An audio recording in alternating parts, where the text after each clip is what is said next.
हमारे model science college जो Rewa district का लीड कॉलेज है के प्रिंसिपल और रीवा तथा शहडोल डिवीजन के regional additional director higher education government of Madhya Pradesh आदरणीय डॉक्टर पंकज कुमार श्रीवास्तव सर,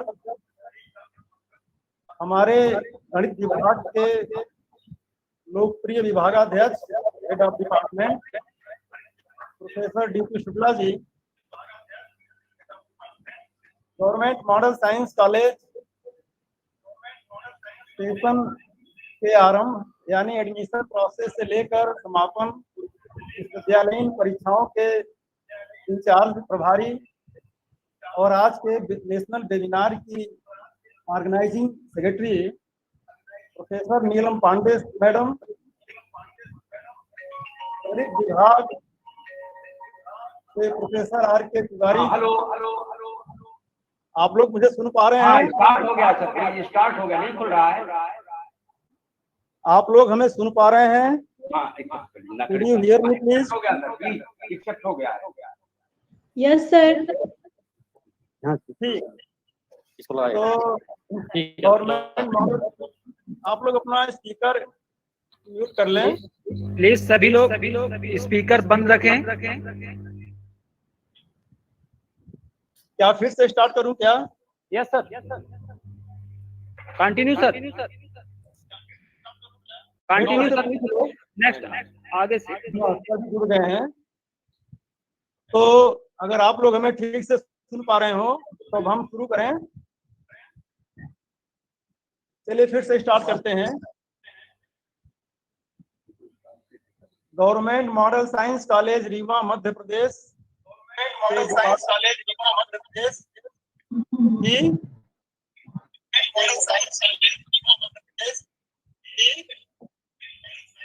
भाई लोग अपना स्पीकर म्यूट कर लें जिससे आवाज साफ साफ सुनाई दे।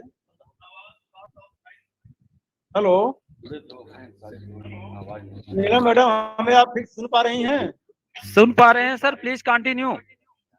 ओके ओके ओके, आवाज आप बोलिए, सभी आवाज आ रही है सर, सुन पा रहे हैं। तो अभी तक जो बोला था उससे आप सुन ली हैं? Yes sir. कि फिर से स्टार्ट करें? नो, आगे से सर फिर नहीं स्टार्ट करिए, आगे करिए, कंटिन्यू। अरे जी जितना बोल चुके हैं उसके आगे बोलिए। ओके ओके, हाँ वो सब तो लोग सुन चुके हैं, अब आगे बोलिए उसके। Okay thank you. हमको लगा शायद आवाज न पहुंच पा रही हो।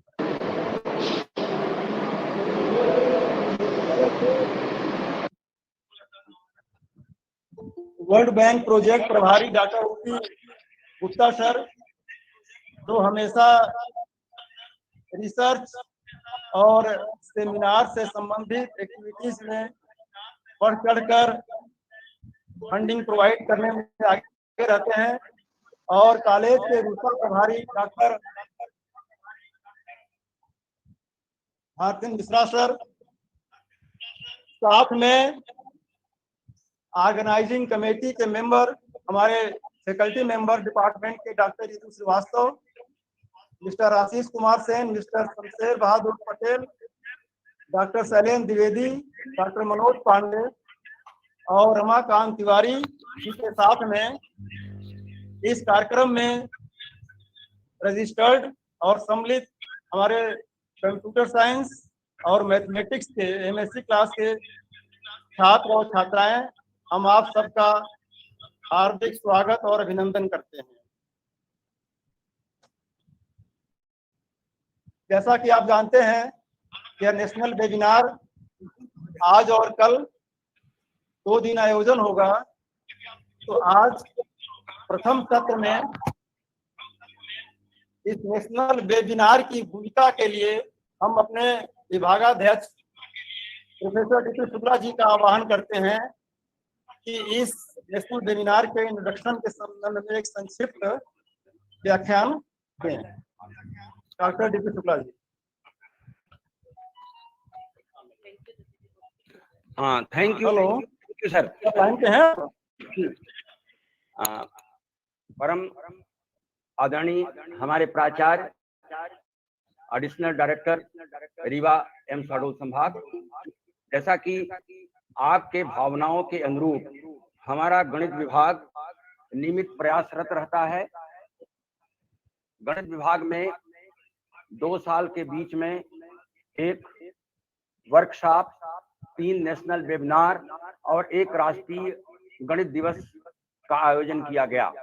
आज आपके भावनाओं के अनुरूप 2 दिन का नेशनल वेबिनार, जिसका टॉपिक है recent trend in mathematics and its application in computer science. First of all you, the aim of the national webinar. The aim of national webinar always create to the society first academic level maintain करने के लिए हमें national webinar या national conference करना पड़ता है। और subject का जो नॉलेज है उससे भी हमें नेशनल वेबिनार की आवश्यकता पड़ती है। थर्ड जो है वो आपका स्किल डेवलपमेंट एंड एटीट्यूड, ये इनके साथ हमारा जो फर्स्ट एम है कि जो यंगेस्टर्स मैथमेटिशियन हैं और न्यूली रिसर्च स्कॉलर हैं, हमारे पीजी के स्टूडेंट्स हैं, सभी को इसका लाभ मिले। हम हमेशा प्रयत्नशील रहते हैं कि गणित विभाग में लगातार नेशनल वेबिनार या नेशनल कॉन्फ्रेंस या मैथमेटिक्स के डिफरेंट एरियाज में हम काम करते रहते हैं, जिससे कि हमारा एकेडमिक लेवल अच्छा हो सके। लास्ट में हम अपने एडिशनल डायरेक्टर महोदय से निवेदन करेंगे कि इनॉग्रेशन जो स्पीच है अपना प्रारंभ करें। Thank you. धन्यवाद शुक्ला जी। इस नेशनल वेबिनार में के आयोजक doctor D P. Shukla ji, professor and head mathematics department, mathematics विभाग के doctor R K. Dubey ji, doctor Rishi Tiwari ji, doctor O K. Gupta ji. बड़े हर्ष का विषय है कि मैथमेटिक्स विभाग government model science college Rewa recent trend in mathematics and its application in computer science पर एक नेशनल वेबिनार का आयोजन कर रहा है। हमारे महाविद्यालय का मैथमेटिक्स विभाग हमेशा से रिसर्च के मामले में काफी धनी रहा है। यहाँ से अनेक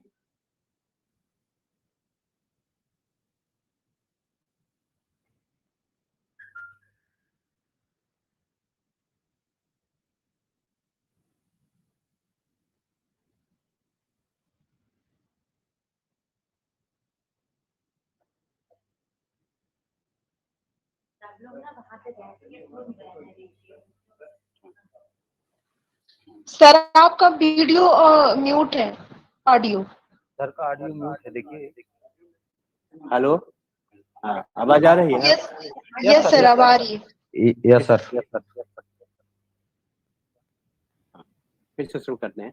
हाँ, इस नेशनल वेबिनार के कोऑर्डिनेटर डॉक्टर डी.पी. शुक्ला जी, मैथमेटिक्स विभाग के doctor R K. Dubey ji, doctor Rishi Tiwari ji, doctor नीलम पांडे जी, केमिस्ट्री विभाग के डॉक्टर ओ.पी.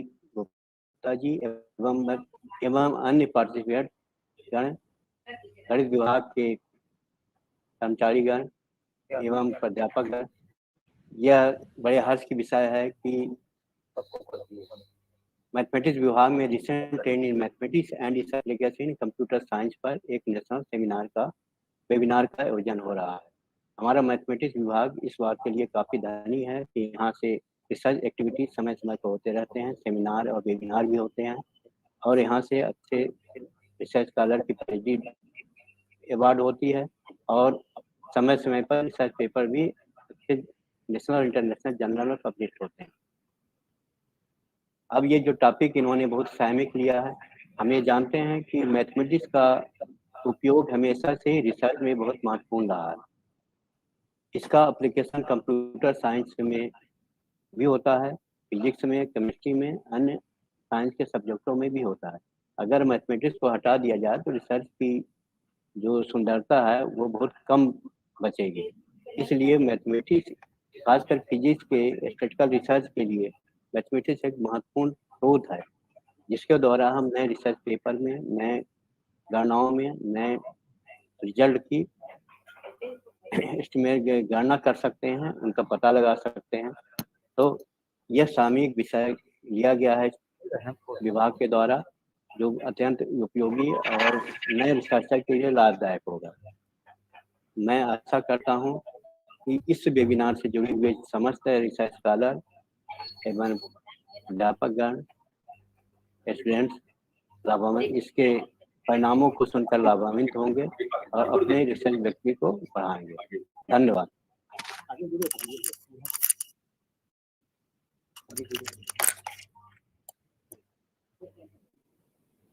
दुबे सर को तो unmute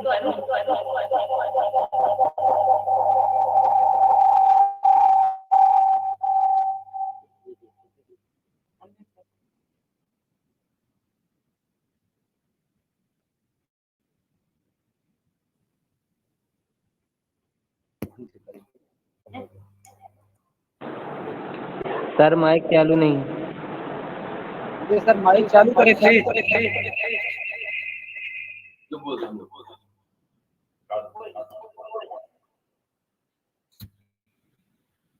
hello hello hello professor आगे साहब, आवाज आ रही है क्या?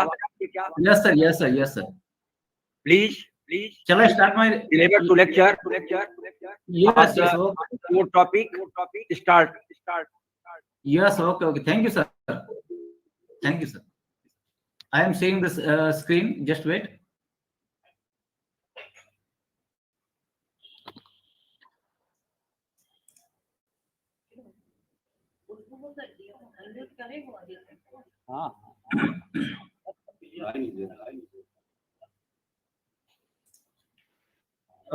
Thank you very much. First of all, I am very thankful to organizer for giving me this opportunity to present my work in this webinar. Let's start my my presentation. My presentation is divided in two parts.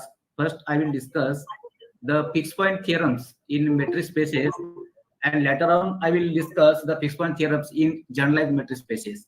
It means the recently we have that define the rectangular DQB metric space in which we will prove the fixed point theorems. Okay, now let's start from the metric space. Before that, I want to tell you there are several ways to develop the fixed point theorems in metric and its generalized metric spaces.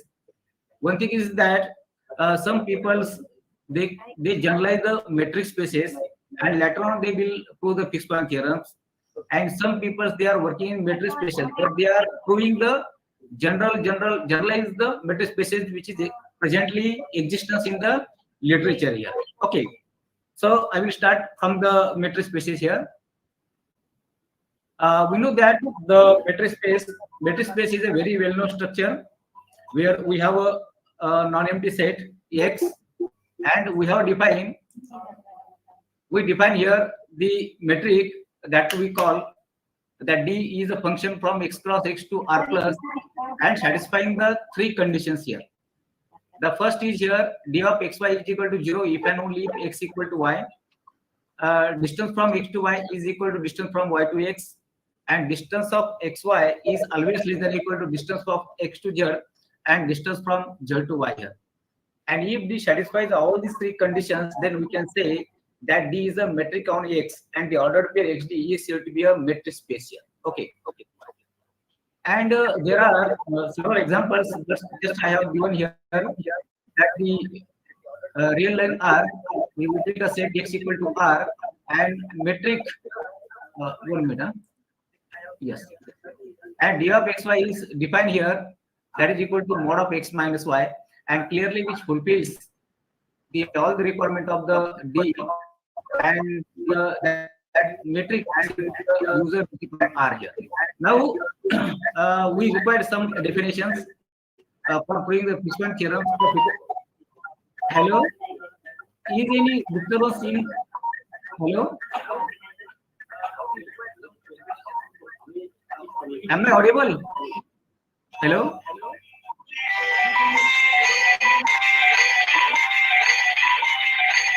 Hello.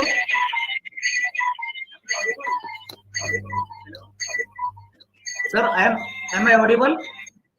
Yes, sir. Yes, sir. Please continue. Yes, sir. I am. Yes, sir. Okay, thank you, sir. But I kindly request you, all the participants, to mute your mic. Hello. I kindly request you, all the participants, all the professors, to mute their mics. Hello. Okay. Then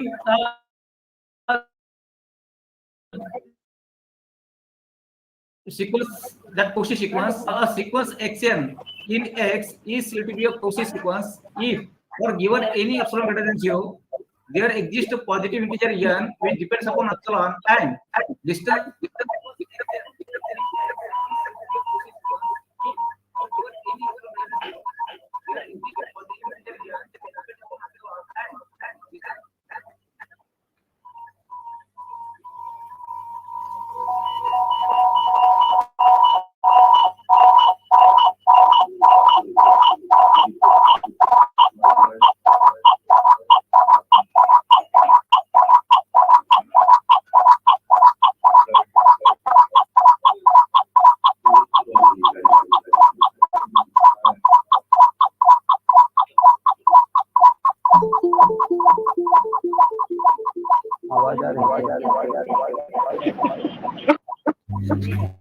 please mic अपना बंद कर दे sir, बंद कर दे sir.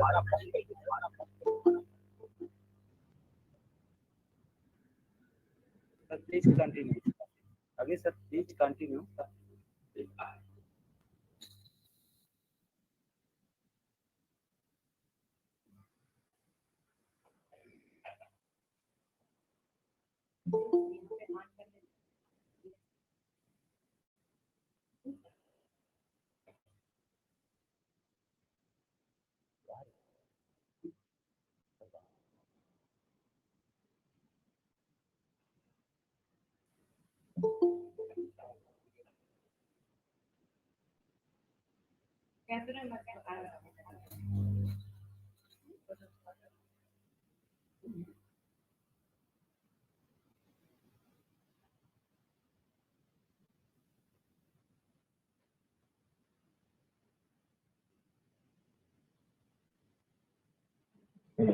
Hello sir, आवाज नहीं आ रही किसी इसमें।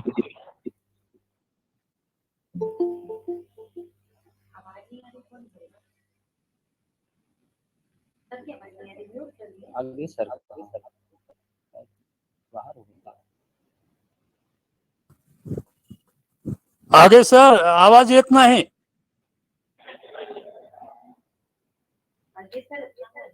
बाहर हो जाएंगे।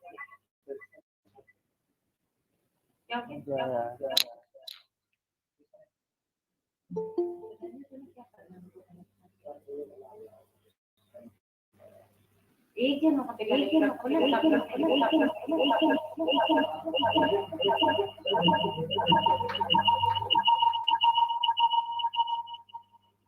Hello. I'm very sorry because my laptop is that's why I arranged the problem. But no problem. I will present my work by using system. Just wait. Just give me one or 2 minutes.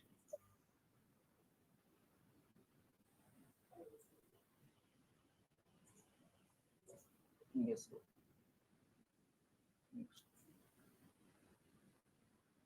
Is screen visible to you, sir? Yes, sir. Yes, sir. Yes. Okay. Okay. Thank you, sir. And yes. Okay. Sequence xn of points x is said to be converges to point y if, for given epsilon greater than 0, there exists a natural number n which depends upon the epsilon such that the d of xn to y, which is less than epsilon for all n greater than or equal to n here. And in other word, we can write here that limit n tends to infinity d of xn to y, that is equal to 0, or that is, we can write that limit xn equal to y here. And we know that here that every convergent sequence is a Cauchy sequence. And yes, a metric space X should be complete, because we for proving the Fishman theorems that we need that domain should be a complete. And what is a complete? A metric space X should be complete if every Cauchy sequence in X converges to point in X here. Okay, it means every Cauchy sequence in X that must converges in X here. Yes, okay. And what is meant by fixed point? So fixed point is a that if T is a self map, is a mapping which is from X to X, which is a self map, and the point X belonging to X is said to be fixed point of X if that maps to X to itself here. It means that here image of X, that T of X must be equal to X here. The image T of X is equal to X here, and that point is said to be fixed point of T here. And let's see example here. If T is a mapping from closed interval 0 to 1 to closed interval 0 to 1, which is defined by T of X equal to X by 10, then clearly we observe that here, if we take the image of 0, that T of 0 is equal to 0 by 10, which is equal to 0 here. It means that clearly that 0 is a fixed point of T here. There are certain maps that they can have more than one fixed point, but yes, okay. And what is the use of fixed point? The simple use of fixed point here is, suppose we have this equation here. Actually, it is very simple one equation, that is quadratic equation, x square minus 7x plus 12 equal to 0. And clearly we know that the solution of these equations are x equal to 3 and x equal to 4. We can say solution, or these are the roots of this equation here.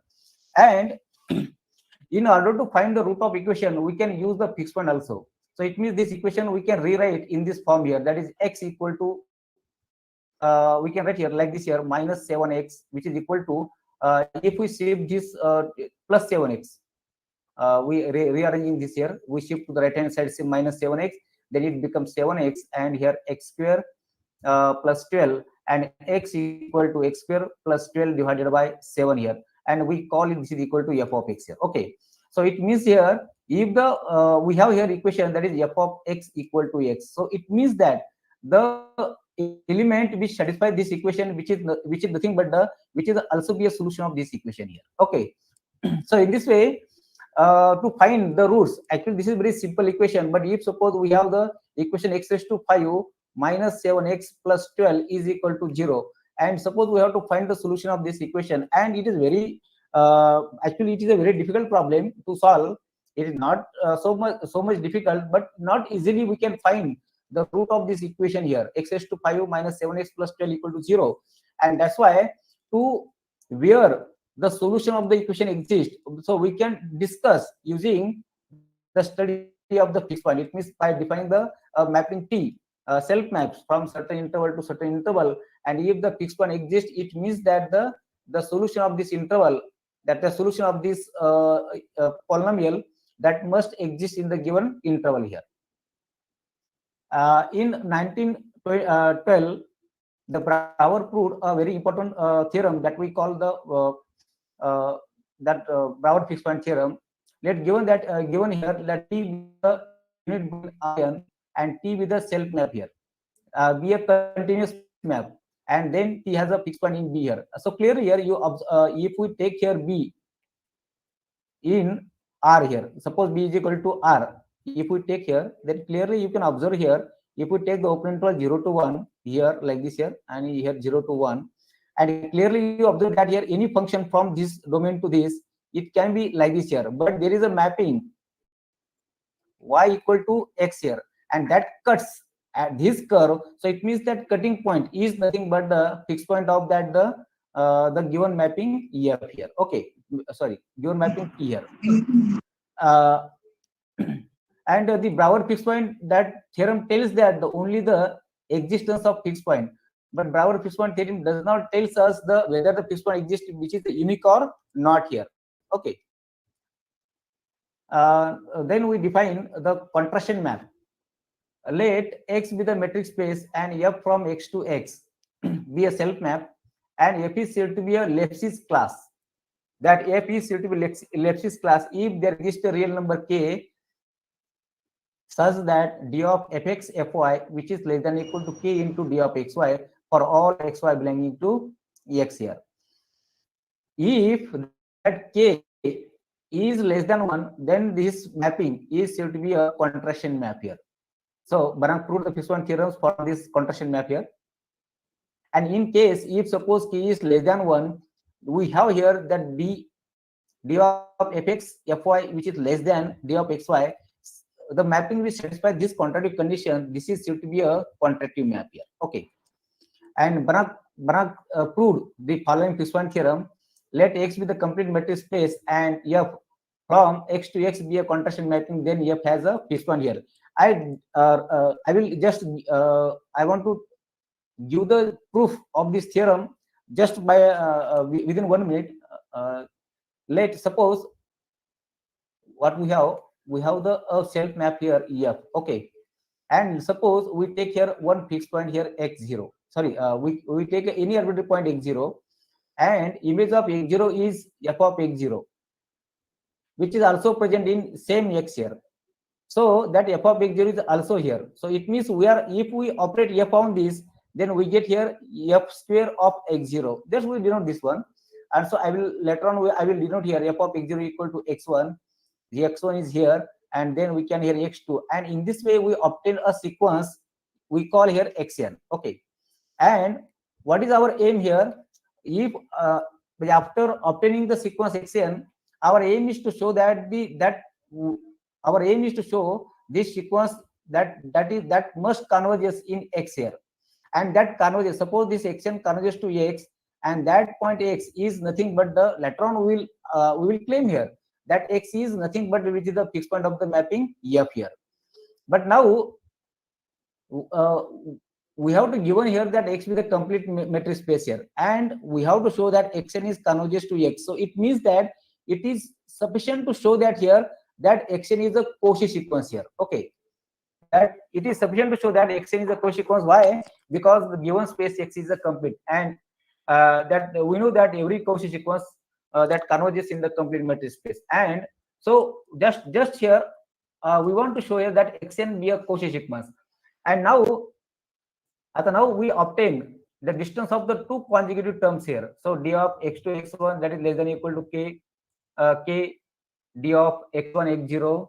So dot similarly we can write here d of xn plus 1 xn, which is less than or equal to k into d of xn minus 1. And repeating use of this contraction, we will have here that k raised to n into d of x1 x0 here. Now, but clearly here, if n tends to infinity and k is our less than 1, this distance tends to 0 here. But the distance of d of xn two consecutive terms, that is approaching to the 0. But that doesn't mean that the sequence is Cauchy sequence here. Okay, and for showing the Cauchy sequence, we need to show here that distance of after the n here, after some particular n, for if we take the mn for mn greater than or equal to n, and if m and n be any two very large integer here, but if the distance that xm and xm, with the distance of xm and xn, we need to show here this is less than epsilon here. And for that purpose, we have taken here d of xn plus p xn. So we can call here m here, no doubt here. But here easy to use here that xn plus p here. And after applying the above inequalities here, then we will have here this is less than or equal to k raised to n upon 1 minus k into d of x1 x0. And we know that here k is less than 1, so therefore this tends to this distance which is approaching to the 0 when we approach n tends to infinity here. Okay, and this shows that the xn is the Cauchy sequence. And once we show the Cauchy sequence, then it is easy to show that because x is Cauchy sequence, it means xn converges to x here, and then we have claimed here that xn is nothing but which is the fixed point of f here. And here we have shown here that f is a fixed point. And one thing Banach says that If the fixed point exists, then clearly that is a unique here. And we have shown here the fixed point is a unique here, because suppose let's assume that one is x and one is y, and by this here,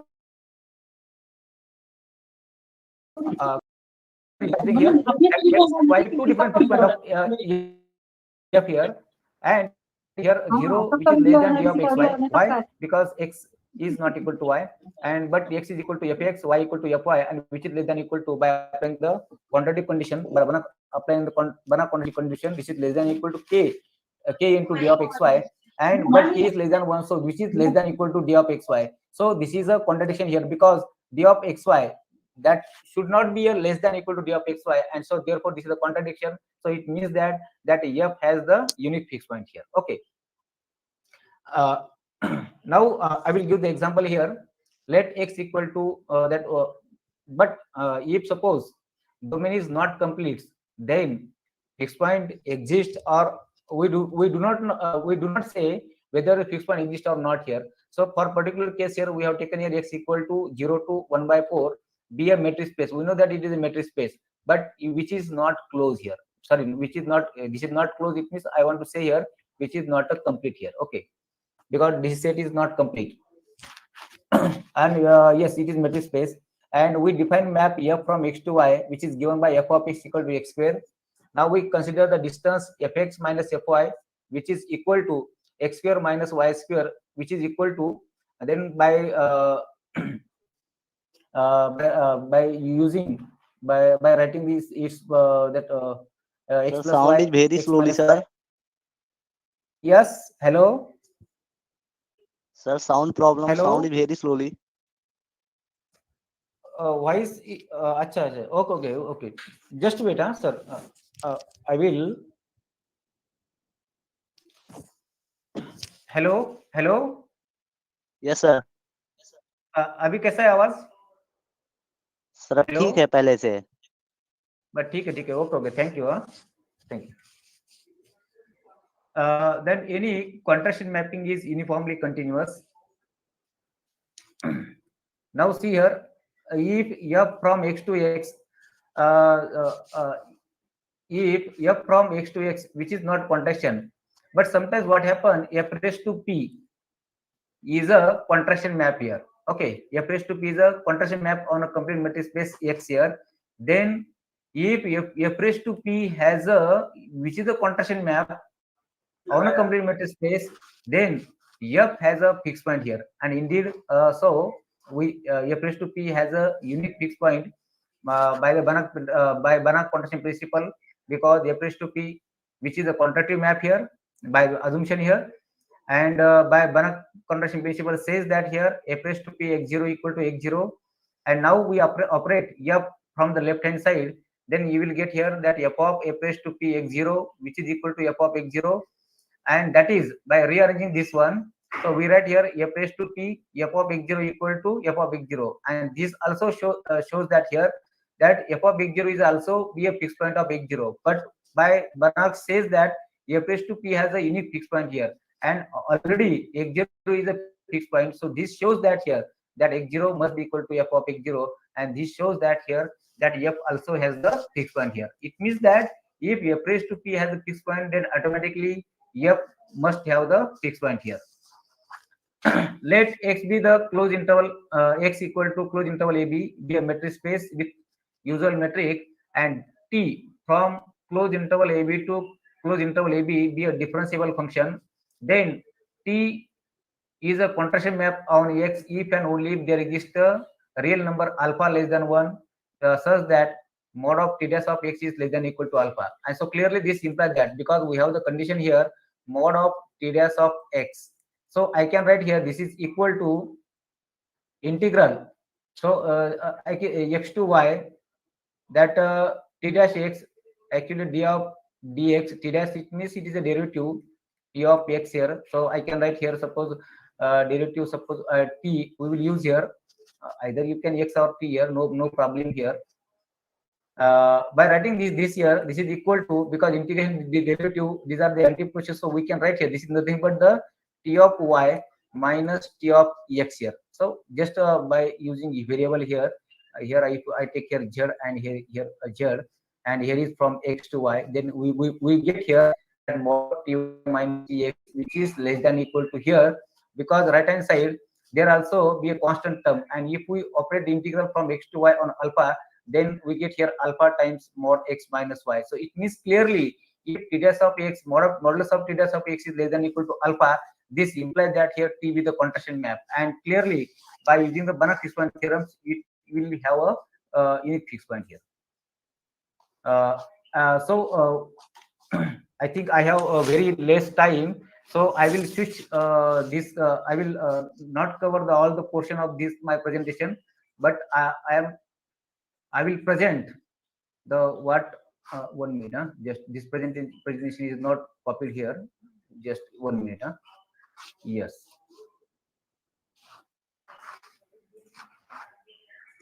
I have actually two presentations. I am going to my second presentation. Just give me 1 minute, because I have changed my computer. That's why I am facing this problem.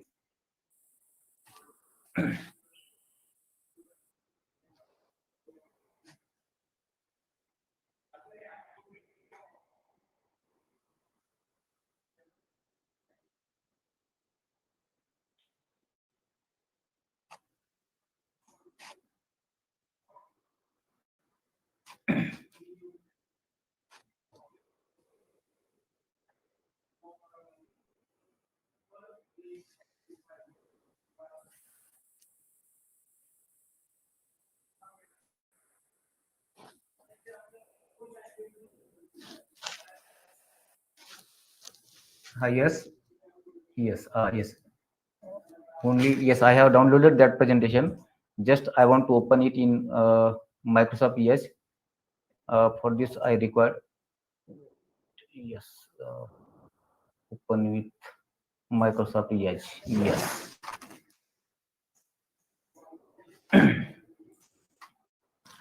We know that the metric space is generalized in different ways. Some people they have defined the quasi-metric space, then the Bakhtin that define the B-metric space, then Bancheri that define the rectangular metric spaces, then Hitler and Seda that define the dislocated quasi-metric space. All these are the generalization of metric spaces.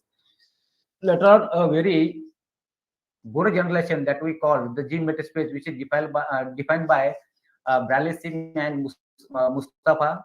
Then Kohn metric space that in 2007 that defined, and after defining this metric space, lot of people they have worked in Kohn metric spaces. Later on, the quasi-B metric spaces, rectangular B metric spaces, and recently that we have defined the large generalization of the metric space that we call here the generalized B metric spaces and dislocated quasi-rectangular B metric spaces. This metric space we have defined here. My PhD student that PG Golare and myself that defined the dislocated quasi-rectangular B metric space as follows. They let X be the non-empty set and mapping D from X cross X to 0 to infinity that satisfies the following condition here. If D of xy is equal to 0, which is equal to D of yx, then only we can say X equal to y here. Then only we can say here X equal to y here. By distance of X to y and distance of y to X, that must be 0. Then and then only we can say here X equal to y here.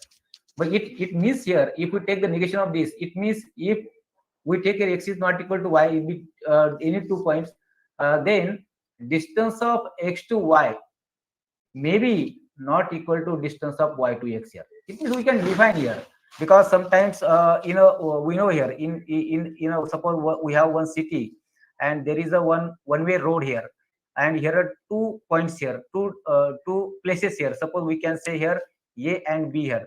So we can travel from A to B this way, but we cannot reverse here. Why? Because this is not because this is a one-way road here, and if we want to reach from B to A, then suppose we have a suppose way of this type here. So it means clearly here, but the distance from A to B is this, and distance from B to E is this here. So it means for, in this particular cases, we can say that x is distance of x to y, which is not equal to distance of y to x here. And yes, and second condition is there exists a real number k which is greater than equal to 1, such that d of xy is less than equal to k times d of xu plus d of uv plus d of vy here, for all xy belonging to x and all uv belonging to x difference x comma y here. So it means that u and v need not be any one of the x and y here. If d satisfies these two conditions, then we can say that D is a dislocated quasi or DQB rectangular B metric on X, and the ordered pair XD is said to be dislocated quasi DQB rectangular B metric space. And we will give here the example of the metric space. Let X equal to set of natural number, and we define a mapping D from X cross X to 0 to infinity, and which is defined by D of XY is equal to. So now we know here 1, 2, 3. This is the set of natural number here, no doubt. And distance from 1 to 2 here. Distance from 1 to 2 we have taken which is equal to 4 alpha. Alpha be the any quantity which is greater than 0 here. You can take any here, no doubt. And this is equal to 3 alpha if x equal to 2 and y equal to 1 here. So it means distance of 1 to 2 which is equal to 4 alpha. Distance of 2 to 1 which is equal to 3 alpha, and otherwise we have taken here alpha by 2 here. And then clearly that D fulfills all the requirement of the dislocated quasi rectangular B metric space.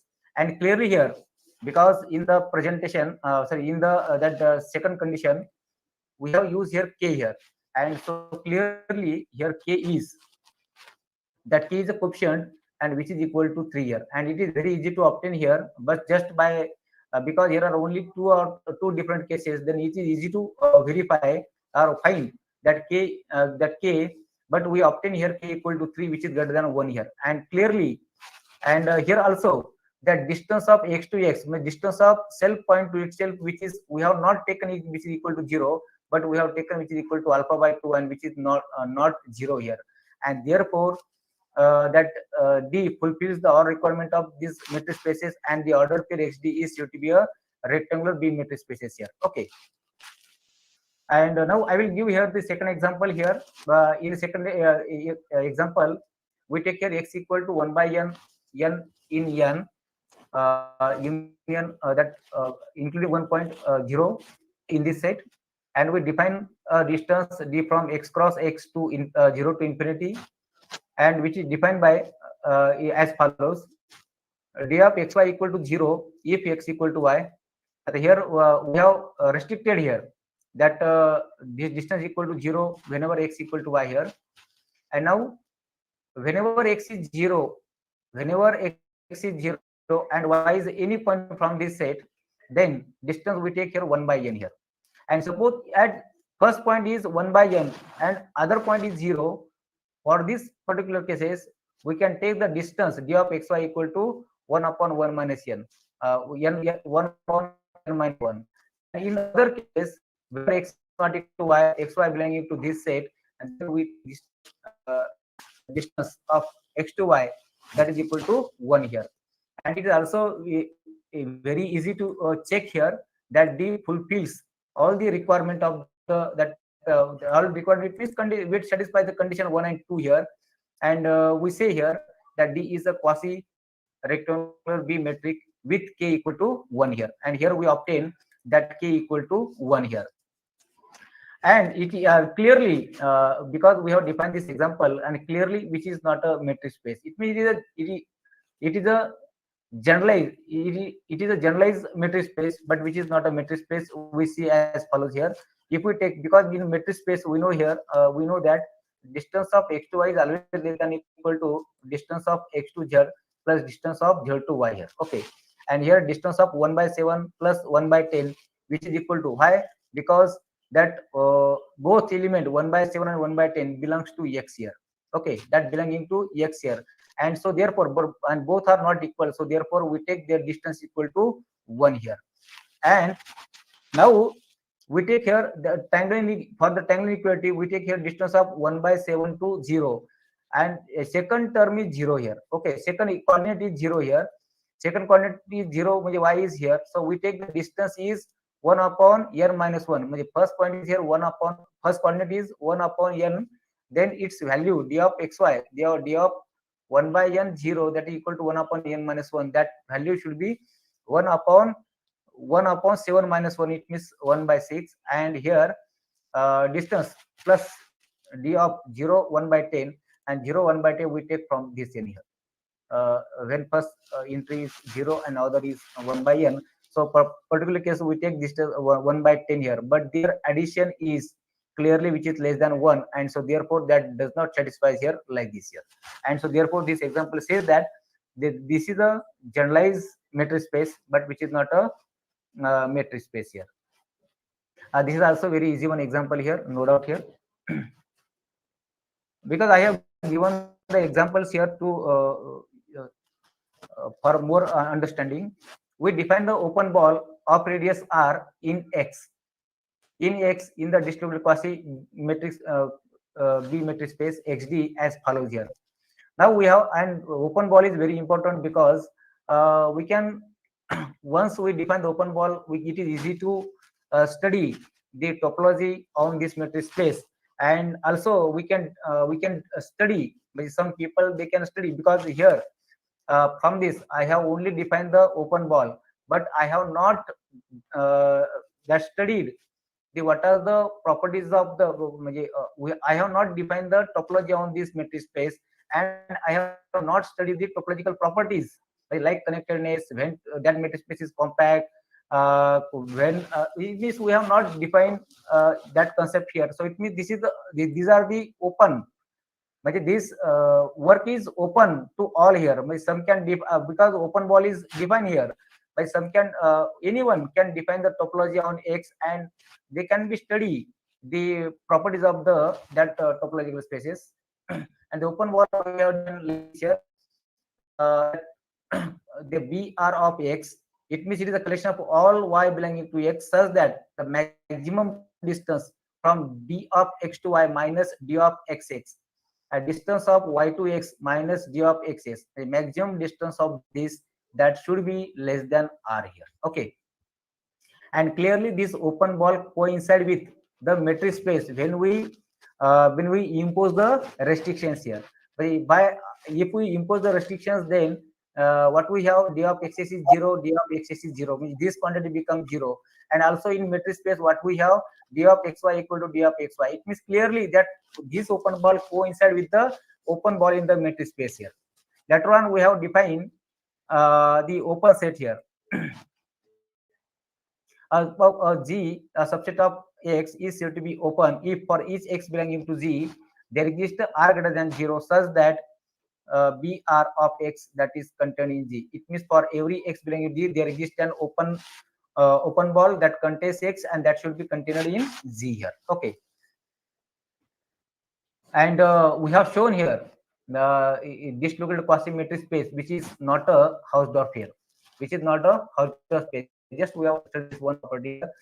And in this example we have shown here, if we take R1 R2 greater than 0 and BR1 intersection BR2 1 and 2, which is empty, for this example here, first of all you see here, because actually I have written this quantity here, but these are with respect to this example here.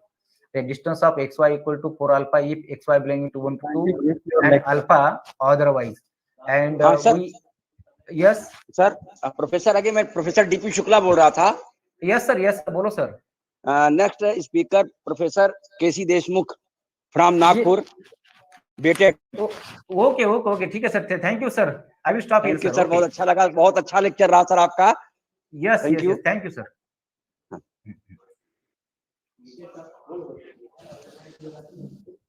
Professor Dubey ji, हाँ बोलिए. Hello.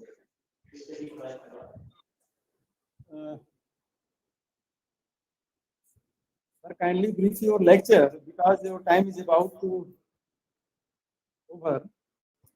Now, hello. Now I am going to invite call upon Mr. Dr. K.C. Deshmukh. He's on the line. Hello.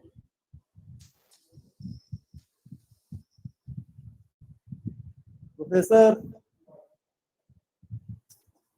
K.C. Deshmukh is from Department of Mathematics, RTM, Nagpur University, Maharashtra. Sir, hello. Dr. K.C. Deshmukh, sir. Sir, are you online? Sir आप available हैं? Doctor KC Deshmukh sir, you are. हाँ sir, वो screen पे दिख रहे हैं, आ रहे, उनका टॉप दिख रहा है सर, उनका स्क्रीन पे दिख रहे हैं? हाँ दिख रहा जी। तो now I am going to invite professor doctor KC Deshmukh sir.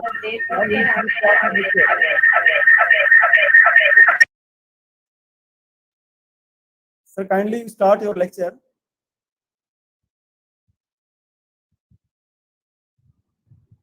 Hello,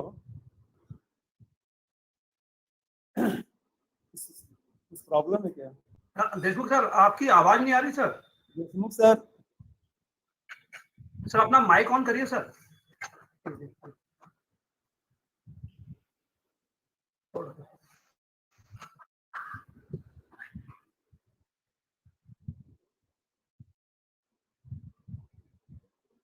audio problem है क्या? सर देशमुख सर, आपका माइक, इससे आवाज नहीं आ रही सर, आपका माइक ऑफ है सर।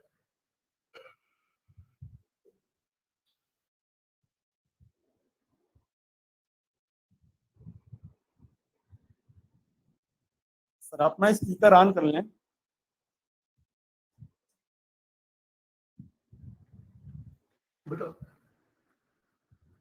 हेलो,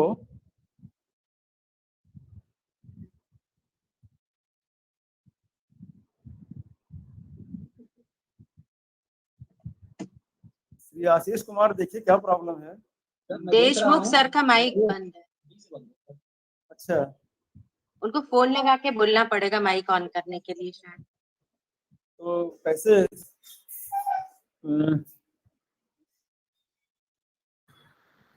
सर एक बार सर को फोन लगा दीजिए सर, दुबे सर। हाँ सर को एक बार रिंग कर दीजिए तो सर को। मेरे पास हेड सर से बोलिए, उनके पास नंबर होगा ना। हाँ नहीं, शुक्ला सर आप ही लगा दीजिए।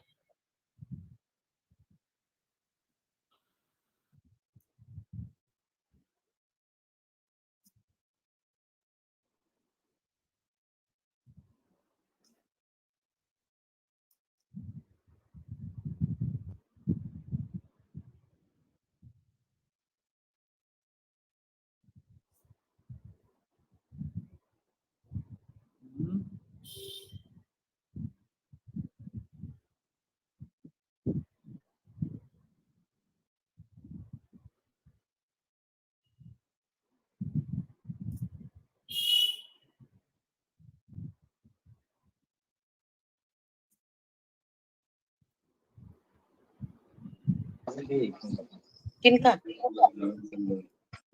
आपने मैसेज तो कर दिया है सर को। इतने निकालने जाता है, निकाल दो। तो लेफ्ट पे है।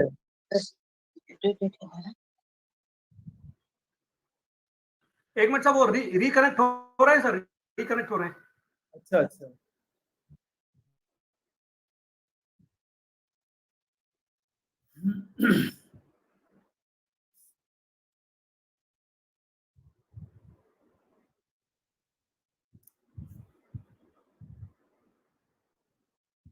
आशीष सर से पूछो, क्या डॉक्टर डीके सिंह को इनवाइट कर दें क्या?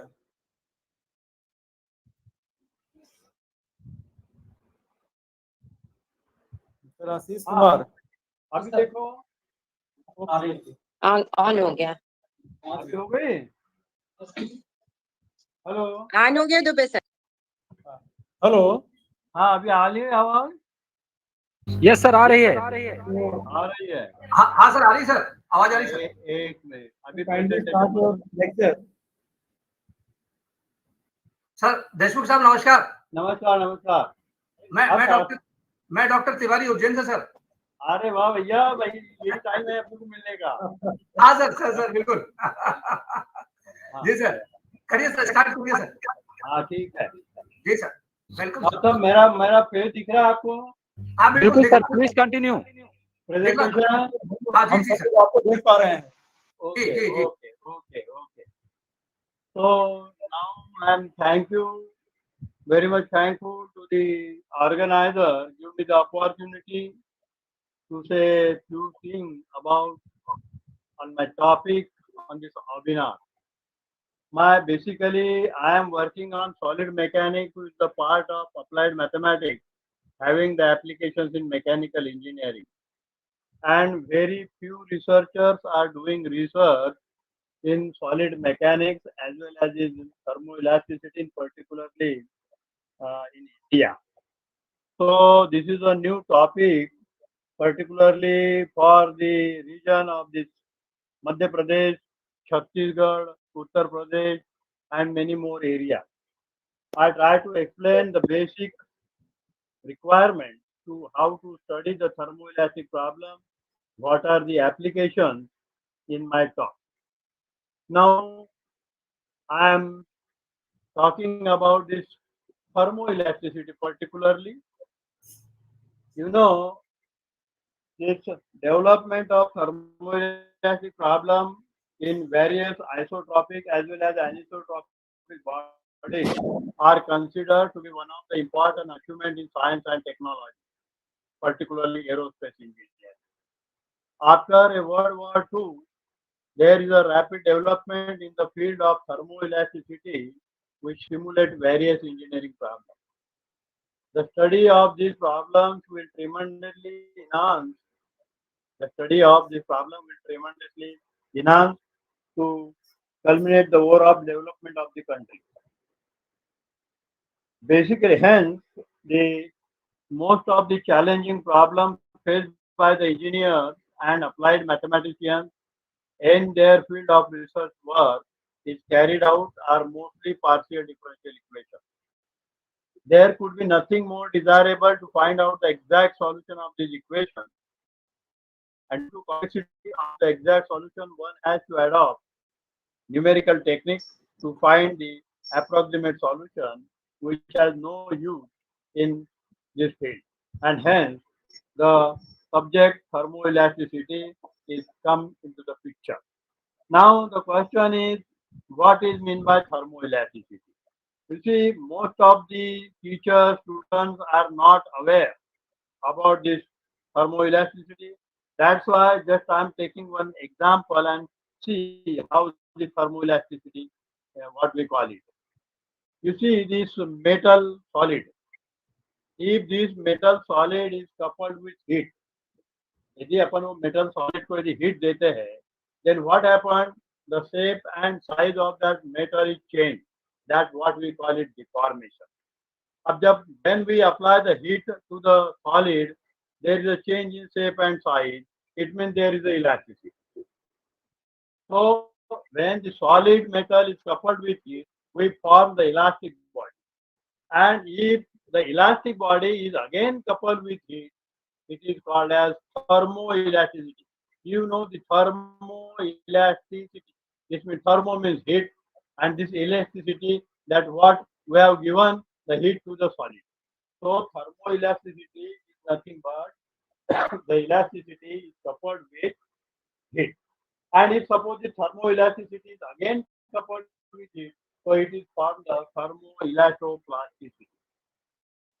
Now the technical definition of this thermoelasticity is nothing but the deformation of a body is inseparably connected with the change of heat content and consequently the change of temperature difference in a solid. The change of temperature difference in a solid and its inverse effect, which causes to form a deformation which varies in time, and such is called as thermoelasticity. Now, to study the thermoelasticity, we require the basic generalized heat conduction equation and generalized thermal stresses. In the year 1837, Duhamel, who derived the equation of the elastic medium containing temperature gradient.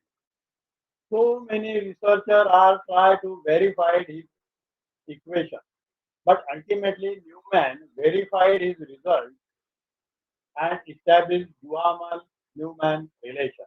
Now, basically, to study the thermoelastic problem, we shall require four things. The first one is the equation of motion, law of conservation of mass and energy.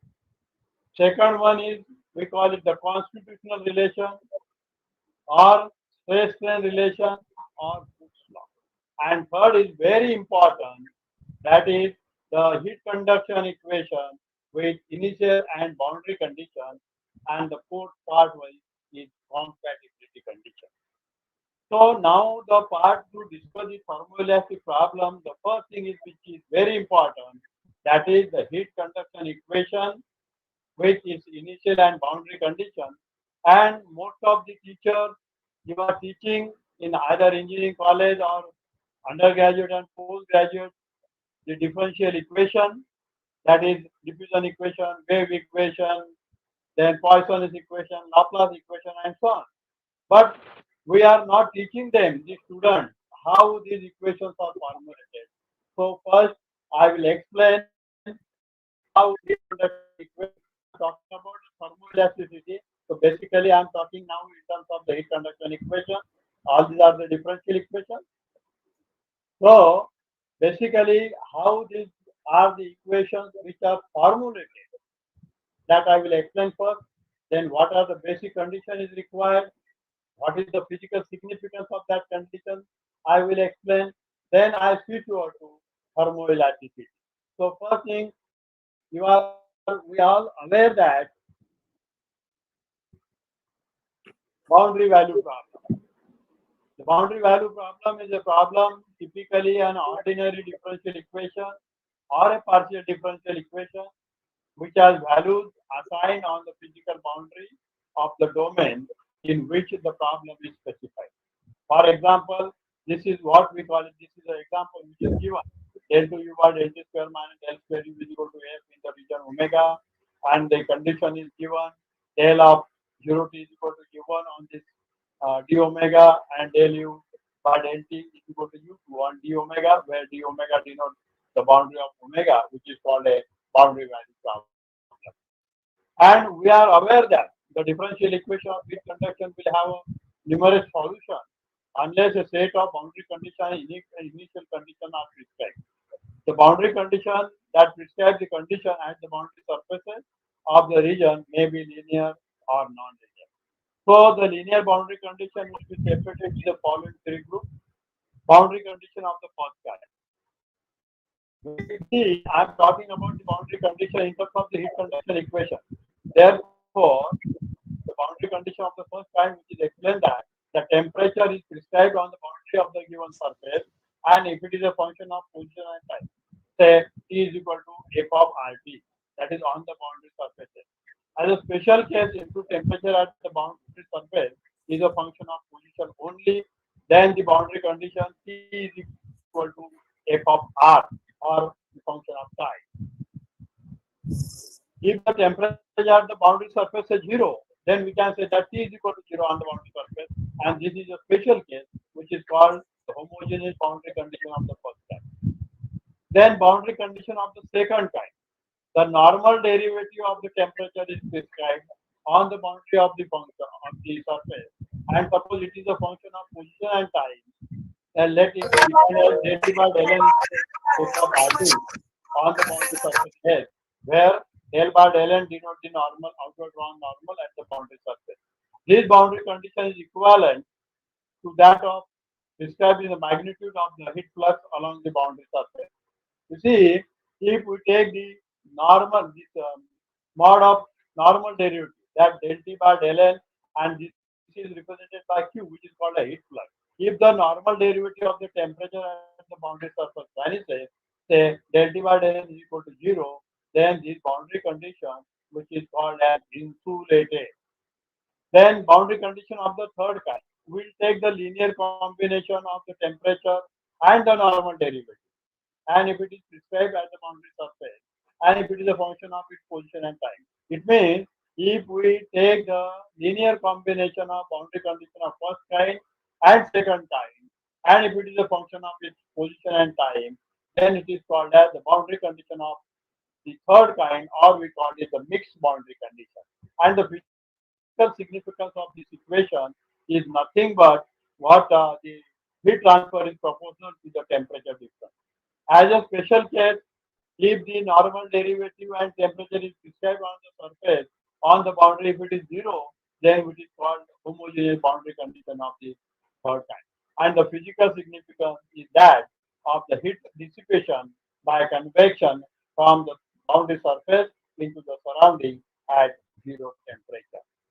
Now the initial value problem, in particular in mathematics, the field of differential equation, an initial value problem is ordinary differential equation together with specified value called initial condition of the unknown function at a given point in the domain of the solution.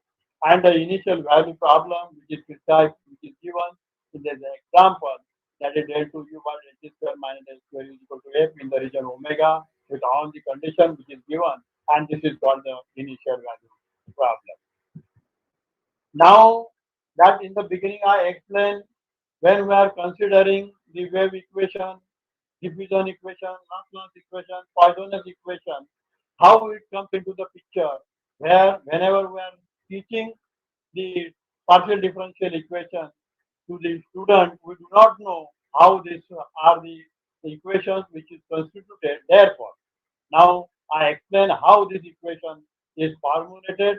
So the differential equation of the heat conduction for a homogeneous isotropic solid with the heat generation within the region can be obtained from the energy balance equation.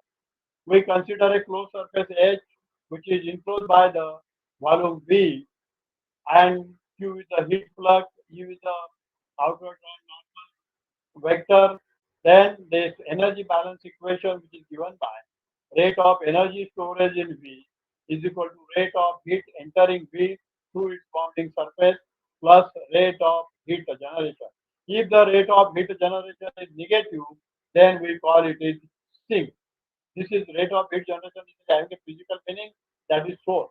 And mathematically, this rate of energy storage in V is equal to rate of heat entering V through its bounding surface and the rate of heat entering through its volume, which is prescribed by this equation number 1. That is integral over this volume V, rho Cp del T by del T plus divergence of Q of RT minus G of RT dV is equal to 0. Equation 1 is derived for a small surface, and therefore the volume V is also surface, and then V may be chosen so small as to remove the integral, and then one obtain the equation rho Cp del T by del T is equal to minus divergence of Q plus G of RT. According to the Fourier law of heat conduction, the heat flux Q, which is given by minus K del T, where K is the thermal conductivity, then this equation 2 is converted in the form of rho Cp del T by del T is equal to K del square T plus G of RT. This is what we call it the differential equation of the heat conduction for stationary homogeneous isotropic solid with the heat generation within the solid. Now different cases are arises, that is one, the thermal conductivity is uniform, that is dependent of position and temperature, then that equation which can be written as 1 by alpha del T by del T is equal to del square T plus G of RT by K, where alpha is called as thermal diffusivity of the medium and it is defined as alpha is equal to K by root Cp. In this case now, if the thermal conductivity is uniform and there is no heat source, it means the heat source G of RT is 0, then the equation comes out that is represented by this equation number 5, which is called as the Fourier equation of heat conduction or diffusion equation. Secondly, when the thermal conductivity is uniform and if it is steady state and heat generation within the solid, then the equation which is given by T plus G of R by K is equal to 0, which is called Poisson's equation. And if the heat flow is steady state and there is no heat generation, then we have obtained the equation del square T is equal to 0, which is called Laplace equation. So these are the equations which are comes from the energy balance equation, that is the diffusion equation, wave equation, Poisson equation, and Laplace equation.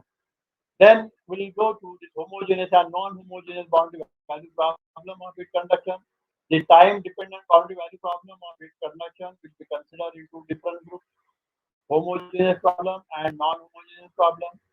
The time-dependent boundary value problem of heat conduction will be referred to as homogeneous problem when both the differential equation and the boundary conditions are homogeneous. It means, see, this problem del square T is equal to 1 by alpha del T by del T, and the boundary condition which is prescribed here homogeneous, because the boundary condition of first kind and boundary condition of second kind, when it is clubbed together and if it is 0, then it is called the homogeneous boundary condition, and that is why such type of equation is called as homogeneous problem.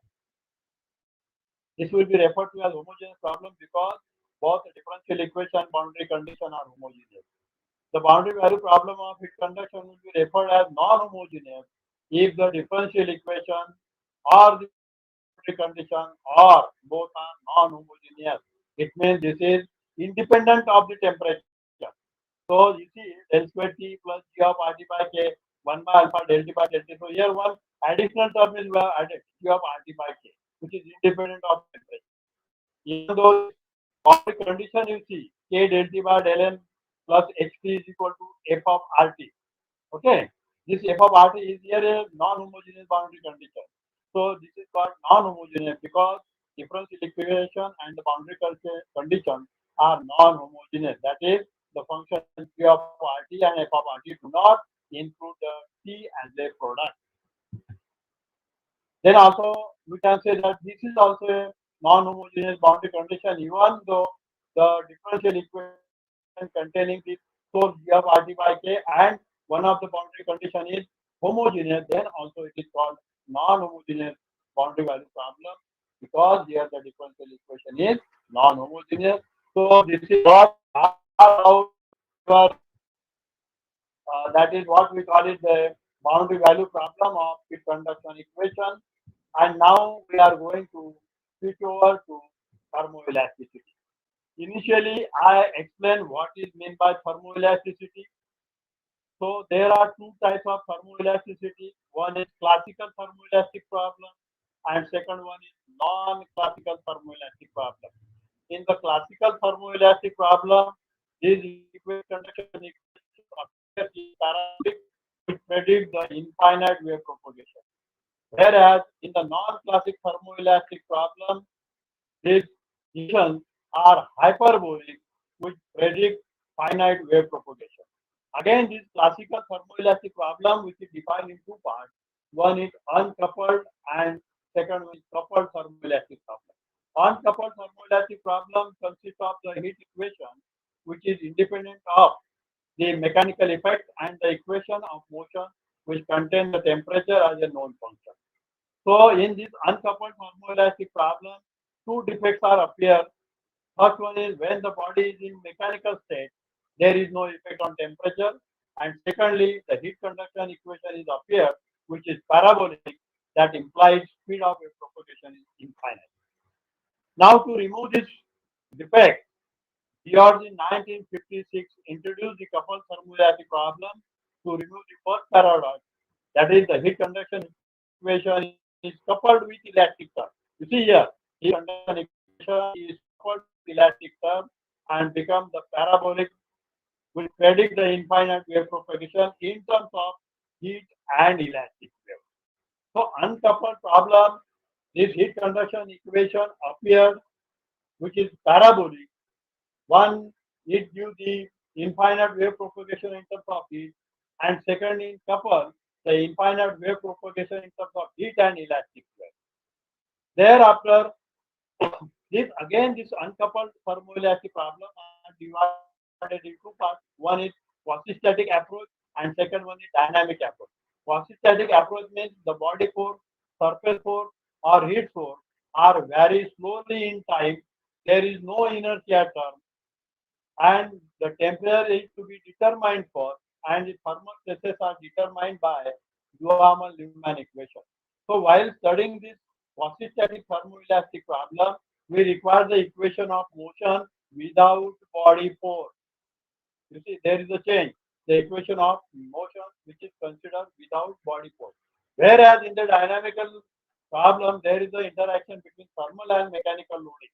So in equation of motion particularly, there is a appearing of the body force. So there is a basic difference when we study the quasi-static problem, the inertia term is neglected. Whereas in the dynamic problem, the force is appear and remaining all other equations are same. It means that is the equation, energy equation, then the heat conduction equation, and the that is what we call it compatibility condition. All these are remain same. Thereafter, the non-classical thermoelasticity are coming to the picture. This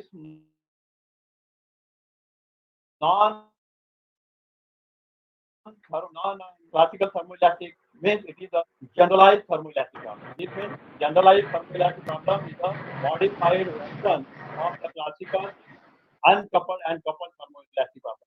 So generalized thermoelastic problem stands for the hyperthermoelasticity, which is the thermomechanical load is defined on the boundary of the given solid, and it gives the thermomechanical effect. It means in the generalized thermoelasticity, the parabolic heat conduction equations are introduced in terms of the hyperbolic equation, which predict the finite wave propagation,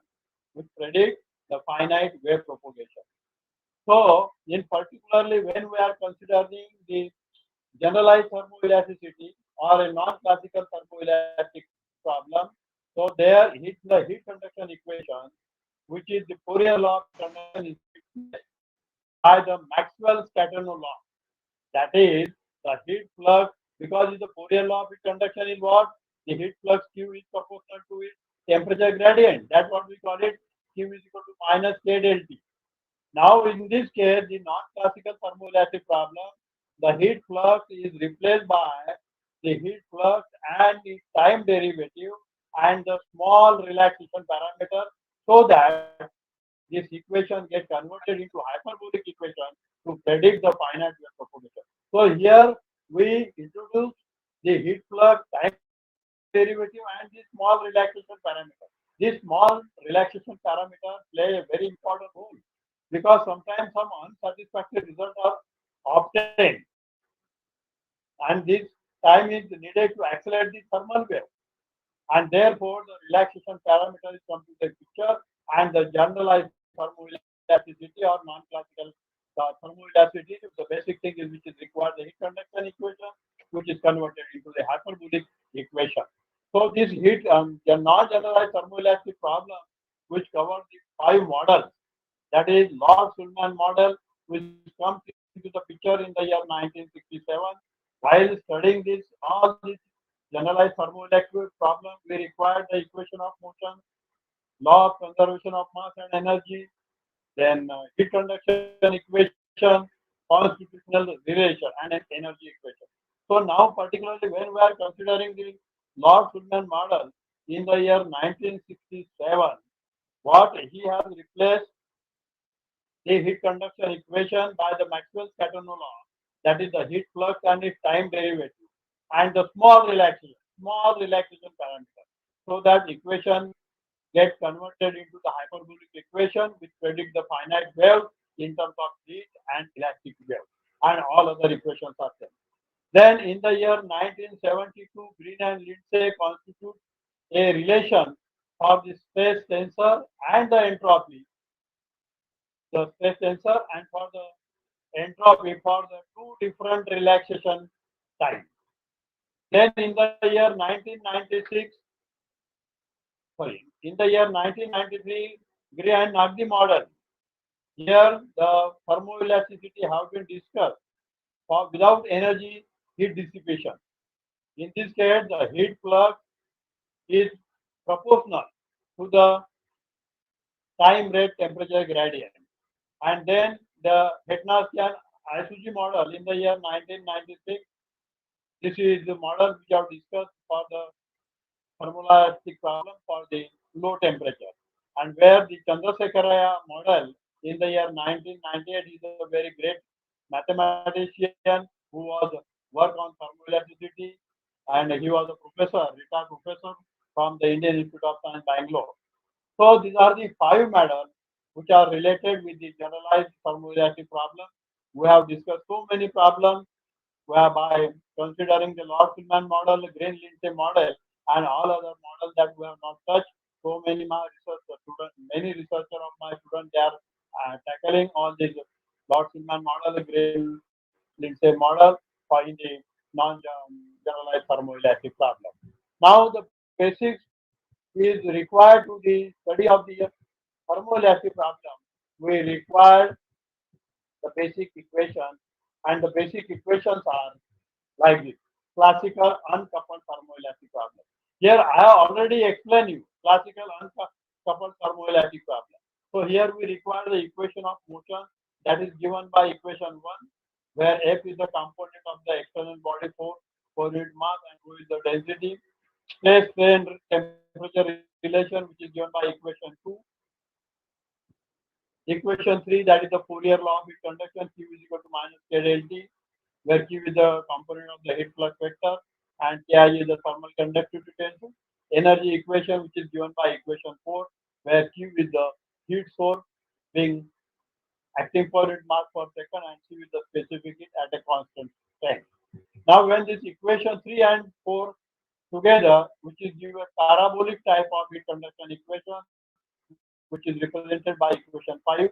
So this equation 1 to 5 constitute the complete mathematical model of the theory of classical uncoupled thermoelasticity. Then thereafter, we consider the classical coupled thermoelasticity. So energy equation, which is given by equation number 3, it is coupled by the elastic term T naught beta ij E ij dot, where the term T naught beta ij E dot ij bring about the coupling between the temperature and the strain field. In the classical coupled thermoelasticity, heat conduction equation is coupled with elastic term. That's why in equation 6 there is one additional term which is come, that is T0 beta ij E dot ij. That is what we call it the elastic term. And this equation 3 and 6, energy equation and equation 6, on elimination of lead to the parabolic type of heat conduction equation appears. That is equation 7. So equation 1, 2, and 7 together constitute the complete mathematical model of the classical coupled thermoelasticity. Then Lord-Silman theory, I have already explained. We modify the Fourier law of heat conduction by the heat flux and its derivative, time derivative, and include a relaxation parameter T naught. That's why this Q is replaced by Qi plus tau 0 into Qi naught. This is represented by equation 8. Then heat conduction equation, which is eliminating the heat flux from equation 6 and 8, which is used the generalized heat conduction equation represented by equation 9. Now you see here, this model gives the hyperbolic type of heat conduction equation with finite speed of thermal wave propagation. This theory is also known as extended thermoelasticity. And if suppose we put that relaxation parameter tau naught is equal to 0, then this Lord-Silman model reduces to the classical coupled thermoelasticity. Tau naught is called the relaxation time, which is the time required to study this problem. Then this Green-Lindsay model, here this heat conduction equation as it is, where we replace only the stress-strain relation in terms of the two different relaxation parameters. Therefore, sigma stress-strain relation, which is given by equation 10, Fourier law of heat conduction remains as it is, that is 11, and the energy equation, which is given by 1, where T1, T2, Tr is the material constant for Green-Lindsay model. Now, on eliminating this Qi from equation 11 and 12, which gives the generalized heat transport equation given by equation 13. Here, T1 and T2, where T1 greater than T2 greater than 0 are the two constituent constants having the dimension of time. The theory gives hyperbolic type of heat conduction equation with finite speed of thermal wave propagation. This theory is often referred to as temperature rate dependent thermoelasticity. For a material having center of symmetry at every point, equation 11, which is reduced to classical Fourier law, according to Green-Little theory, admits the second sound. This is also called the second sound effect, which is given by the Green-Little model. The system equation 1, 10, and 13 constitute the complete mathematical model for Green-Little theory. So I focus on only the Lord-Shulman theory and the Green-Little theory, in particularly to study the generalized thermoelastic problem. Now thereafter, the fractional order of thermoelasticity comes into the picture. This is a new era. We have discussed the thermoelasticity, or even though we are all teachers, we are studying or teaching the differential equation, either ordinary differential equation or particular differential equation. We have explained the meaning of dy by dx or del y by del x. No doubt, we have explained the meaning. But actual, what is the meaning of this? What is the physical significance of this? So the fractional order thermoelasticity means fractional order derivative comes into the picture in 2005 now. So in the past decade, the subject of fractional calculus has become a rapidly growing area, and it has found application in wide range of fields, including physics, geophysics, hydrology, mathematical biology, etc. One of the main reasons for this is the global dependency or a known local property of the fractional derivative. And you are now all familiar. This solution is obtained by using ordinary derivative. Remember it.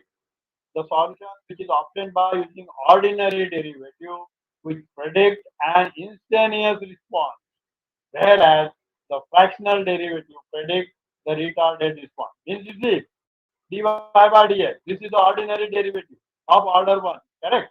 Now, if I say d1 by 2 y by dx to power 1 by 2, so this is what we call it the fractional order derivative, and it is predict the retarded response. The one-dimensional heat conduction equation with space and time fractional derivative, which is given by say del alpha t bar del t alpha is equal to k del beta t bar del x to power beta, where alpha is lying between 0 to 2. Here I put alpha lying between 0 to 2 because I have to explain it. What is when we put alpha is equal to 0, when alpha is equal to y is equal to 2. And if suppose we put alpha is equal to 1 by 2, then what happens? And here the beta is a space variable which is lying between 1 to 2 only. X is positive, t is positive with the initial condition t of x0 is equal to 0 when alpha is lying between 0 to 1, and t of x0 del t by del t is equal to 0 and t is equal to 0 for alpha is lying between 1 to 2. Then to solve this equation, a long tail power time non-local kernel is defined. That is the heat plus q of t, which is given by minus k by gamma alpha del by del t integral 0 to t minus tau to power alpha minus 1 grad t of tau d tau for 0 to 1 and for 1 to 2, which is given by this equation. You see the physical significance now, the fractional derivative. Del alpha by del t alpha. This is what we call it a capital fractional derivative. And the physical significance of this fractional derivative is nothing but this is a time fractional differential operator deals with the memory effect. And the del beta bar del x to power beta, which represent the finite risk fractional derivative. The space fractional derivative deals with the long range interaction. This is the physical significance of the space variable. The space fractional derivative deals with the long range interaction. The theory of thermoelasticity based on the space-time non-local generalization of the Fourier law of conduction and the space-time fractional heat conduction equation. Now you are asking why you are introduced to fractional order thermoelasticity. What is the necessity? The necessity is nothing but the basic aim to study the fractional order thermoelasticity is to interpolate the classical thermoelasticity. This is the main reason to study the fractional order thermoelasticity, which is interpolate the classical thermoelasticity. For example, this is the heat conduction equation is given. del alpha t bar del t power alpha is equal to k del t. Now see, when we put alpha is equal to 0 in that equation, so what happened? Del t is equal to 0. Del t is equal to 0, which is nothing but a localized heat conduction. It means this is a Helmholtz equation. This is nothing but the classical heat conduction equation. When we put alpha is equal to 0. When we put alpha is equal to 1, then we appear this equation del t by del t is equal to k del t. This is nothing but your diffusion equation. Okay, it gives the ordinary heat conduction equation. That's what we call it, diffusion equation. And when we put alpha is equal to 2, then it appears the wave equation. And so when is alpha is lying between 1 to 2, the time fractional heat conduction equation interpolate the classical heat equation.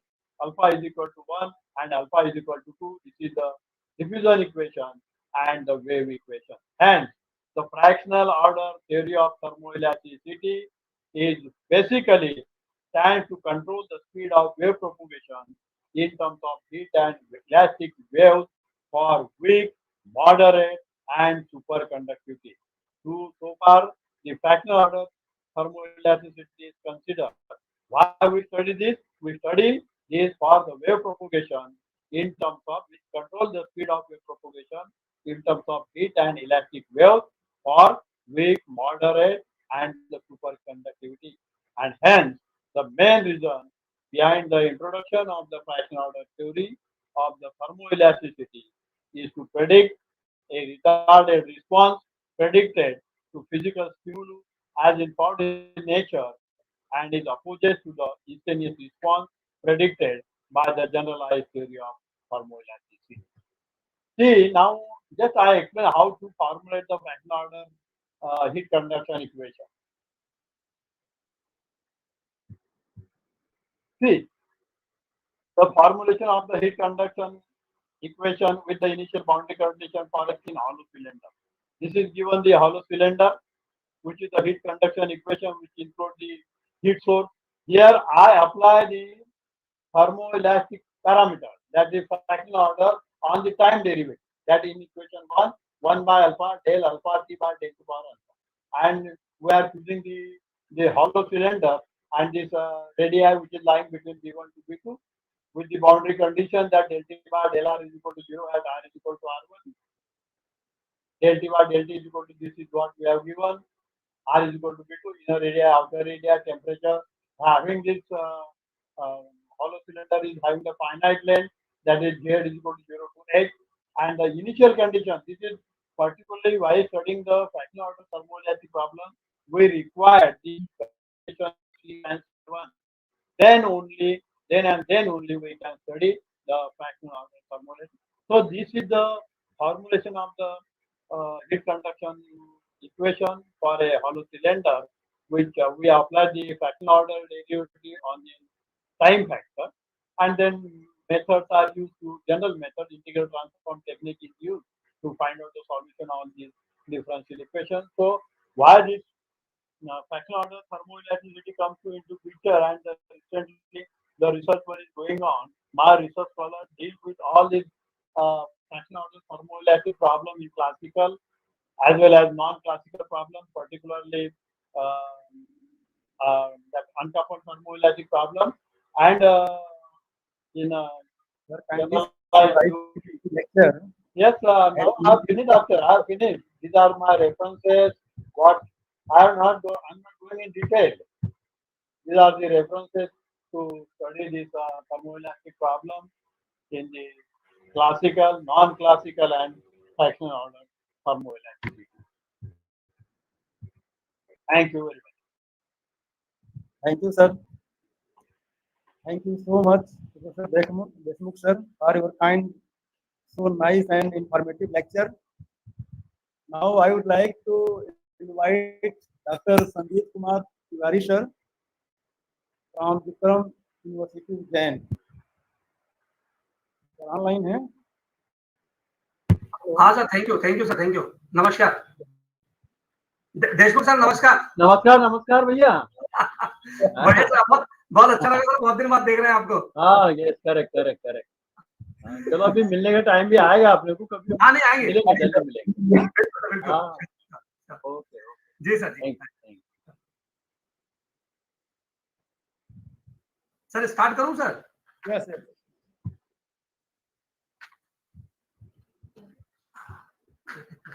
एक minute sir, मैं screen share करूं sir.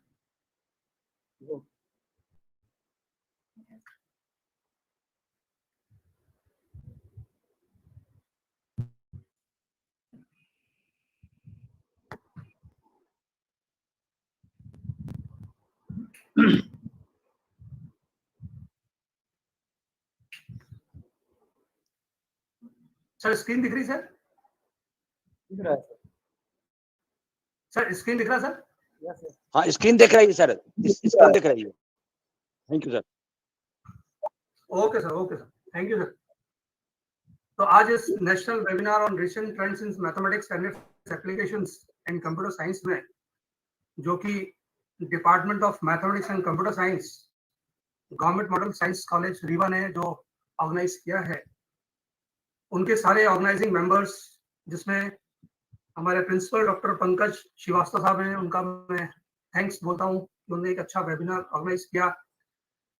इस national webinar के convener professor DP Shukla साहब, उनका भी thanks. Organising secretary professor Neelam Pandey madam, coordinator professor R K Dubey साहब, coordinator professor R K Tiwari साहब, incharge world bank project doctor OP Gupta साहब, incharge RUSA project doctor Bharatendu Mishra साहब। आप सबका थैंक यू इसलिए कि आपने एक नेशनल वेबिनार ऑर्गेनाइज किया recent trends in mathematics and its applications in computer science पर। आप सब लोग धन्यवाद के इसलिए भी पात्र हैं क्योंकि हम आज जिस दौर में 21st सेंचुरी में जिसमें चल रहे हैं, उसमें एप्लीकेशंस इन मैथमेटिक्स, जो मैथमेटिक्स की एप्लीकेशंस है कंप्यूटर साइंस में, वो बहुत हैं और बहुत बड़ा रोल प्ले करती हैं। आज हम आर्टिफिशियल इंटेलिजेंस का पूरा वर्ल्ड बात करता है। कल ही एक जो नोबल पुरस्कार मिला टचिंग थेरेपी, जो आप एक्सेस करते हैं कि हमको कैसे हम बॉडी का हीट मिलता है। तो देखिए ये सब हमारे मैथमेटिकल मॉडलिंग और जो बोलना चाहिए एप्लीकेशंस जो हमारे मैथमेटिक्स के हैं, ये बहुत बड़ा रोल प्ले करते हैं। इसके बगैर सिस्टम शायद चल नहीं सकता। जो मैथमेटिशियंस हैं वो इस बात को बहुत अच्छे से समझते होंगे, और मैथमेटिशियंस के अलावा बाकी लोग भी जो कंप्यूटर साइंस में जो भी हमारे साइंटिस्ट काम करते हैं देश विदेश में, और हमारे इंडियंस, उसमें सबसे ज्यादा हमारे इंडियंस एक्टिव हैं। बहुत सारे हमारे इंडियंस इतने अच्छे अच्छे काम वहां कर रहे हैं, अच्छी अपनी अपनी लैब एस्टेब्लिश कर रहे हैं। Even they all are working in microbiological lab, they all are working in different viruses, they all are developing different mathematical modelings in different viruses, different theories. They all are working in different various applications of mathematics. आज digital transaction का जमाना है। These all are due to mathematics, not other. So आज यदि हम बोले कि computer science अकेला कंप्यूटर साइंस है तो कंप्यूटर साइंस अधूरा है विदाउट मैथमेटिक्स के। तो ये आज आपने बहुत अच्छा टॉपिक लिया। इसके लिए आप सभी जितने भी ऑर्गेनाइजिंग कमेटी मेंबर्स हैं, खासकर मैं प्रोफेसर डीपी शुक्ला साहब को थैंक्स बोलता हूं कि उन्होंने इस प्लेटफॉर्म पे हमारे अच्छे स्पीकर्स, प्रोफेसर केसी देशमुख साहब को भी मैंने सुना, बहुत अच्छा लगा, बहुत अच्छी स्पीच थी सबकी। और डॉक्टर सीटी आगे साहब को भी सुना जलगांव से, बहुत अच्छा था।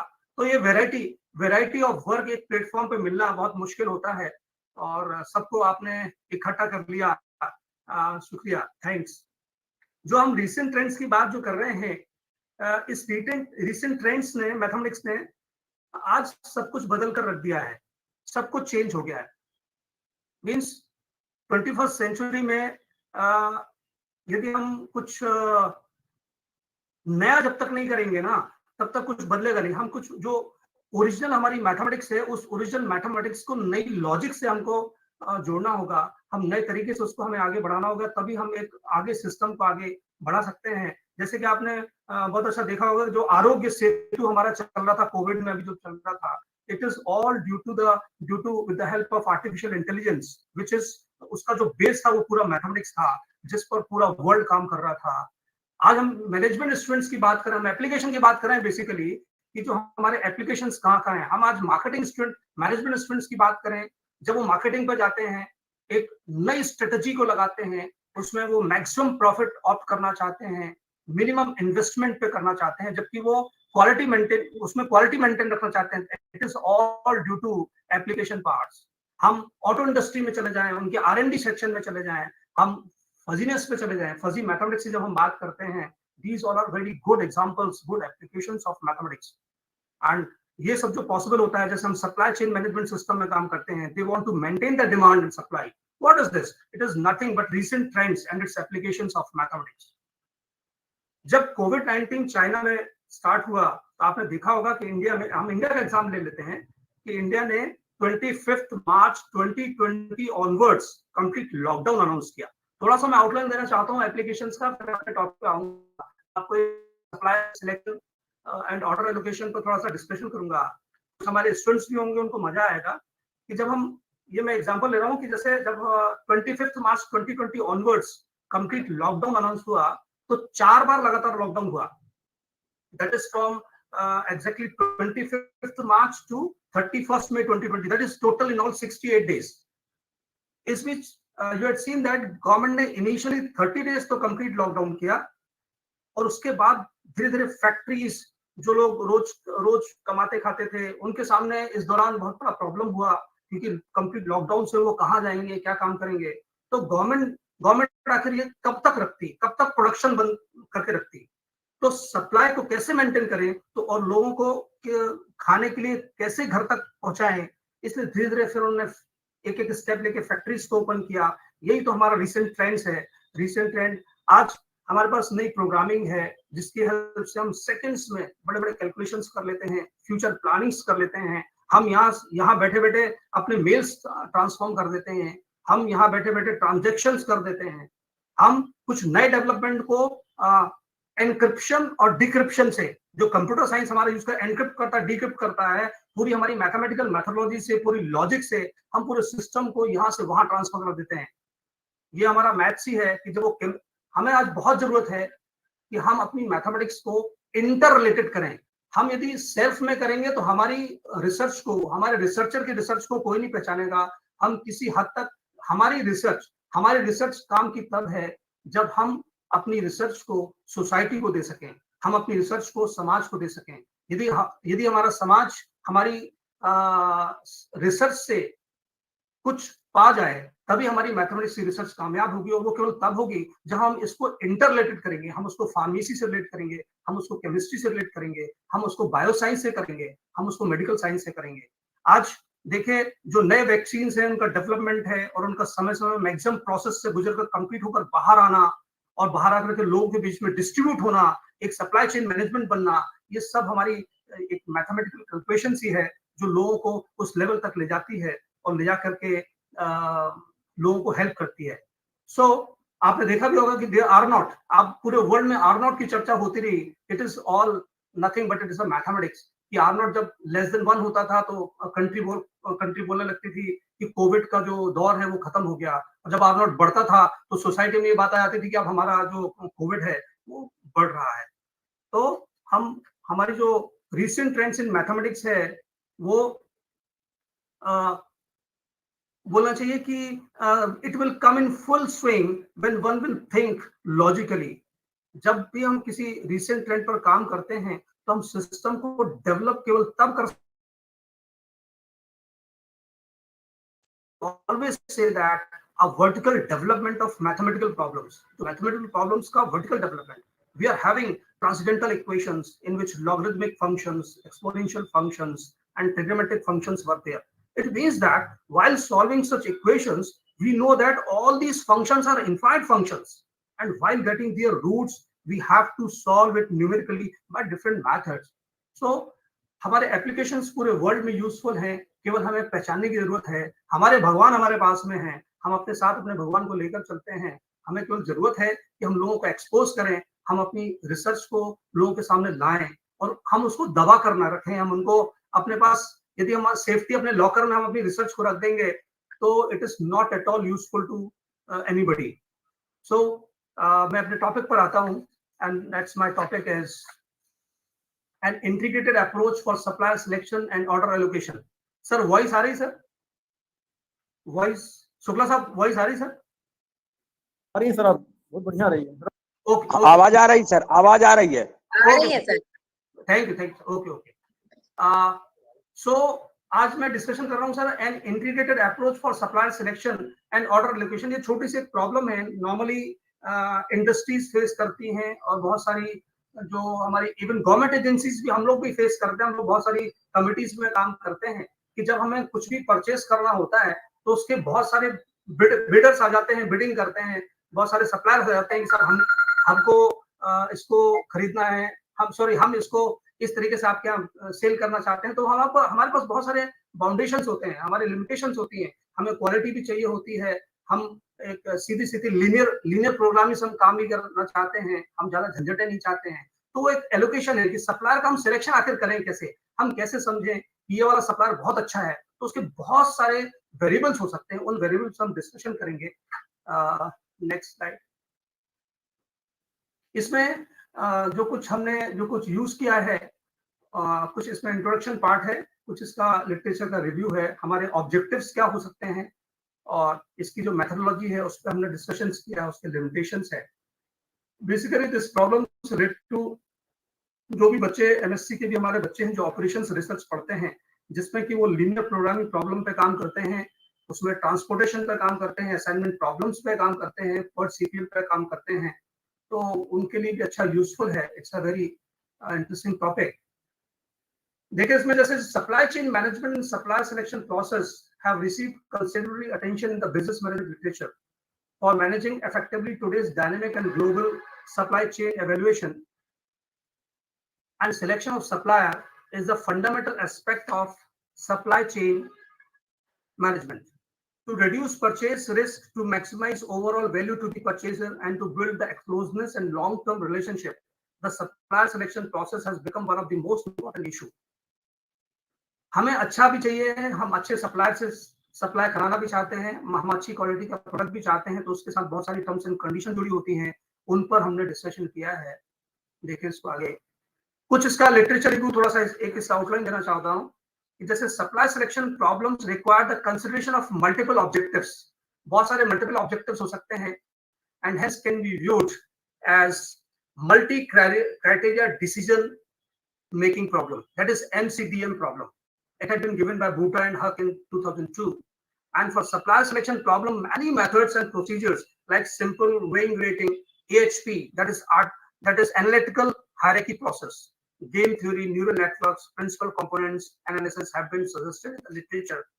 Many researchers applied integrated analytical hierarchy process. They all are like in Chen in 2007, Mendoza in 2008 and all. So, such all. Our objective, like our objectives are selection and evaluation of best supplier through multiple criteria. बहुत सारे हमारे पास criteria हैं, उनमें से हमको selection करना है और उसमें से हमको एवेल्युएट करना है कि हमारे पास बेस्ट सप्लायर कौन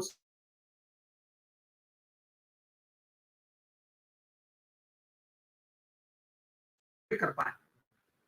और उसके फिर तो और रिजल्ट्स क्या है कि यदि हमको यदि अच्छा मिल जाता है तो हम रिजल्ट में क्या करना चाहते हैं, मैक्सिमाइज करना चाहते हैं टोटल परचेज वैल्यू को, राइट। तो उसमें कुछ जो मेथड्स यूज की है, दैट इज प्रोसेस यूज की, एचपी यूज किया है, and second is linear programming से उसको कोऑर्डिनेट किया है। So what is analytical hierarchy process, that is AHP? It had been founded by Satie in 1980.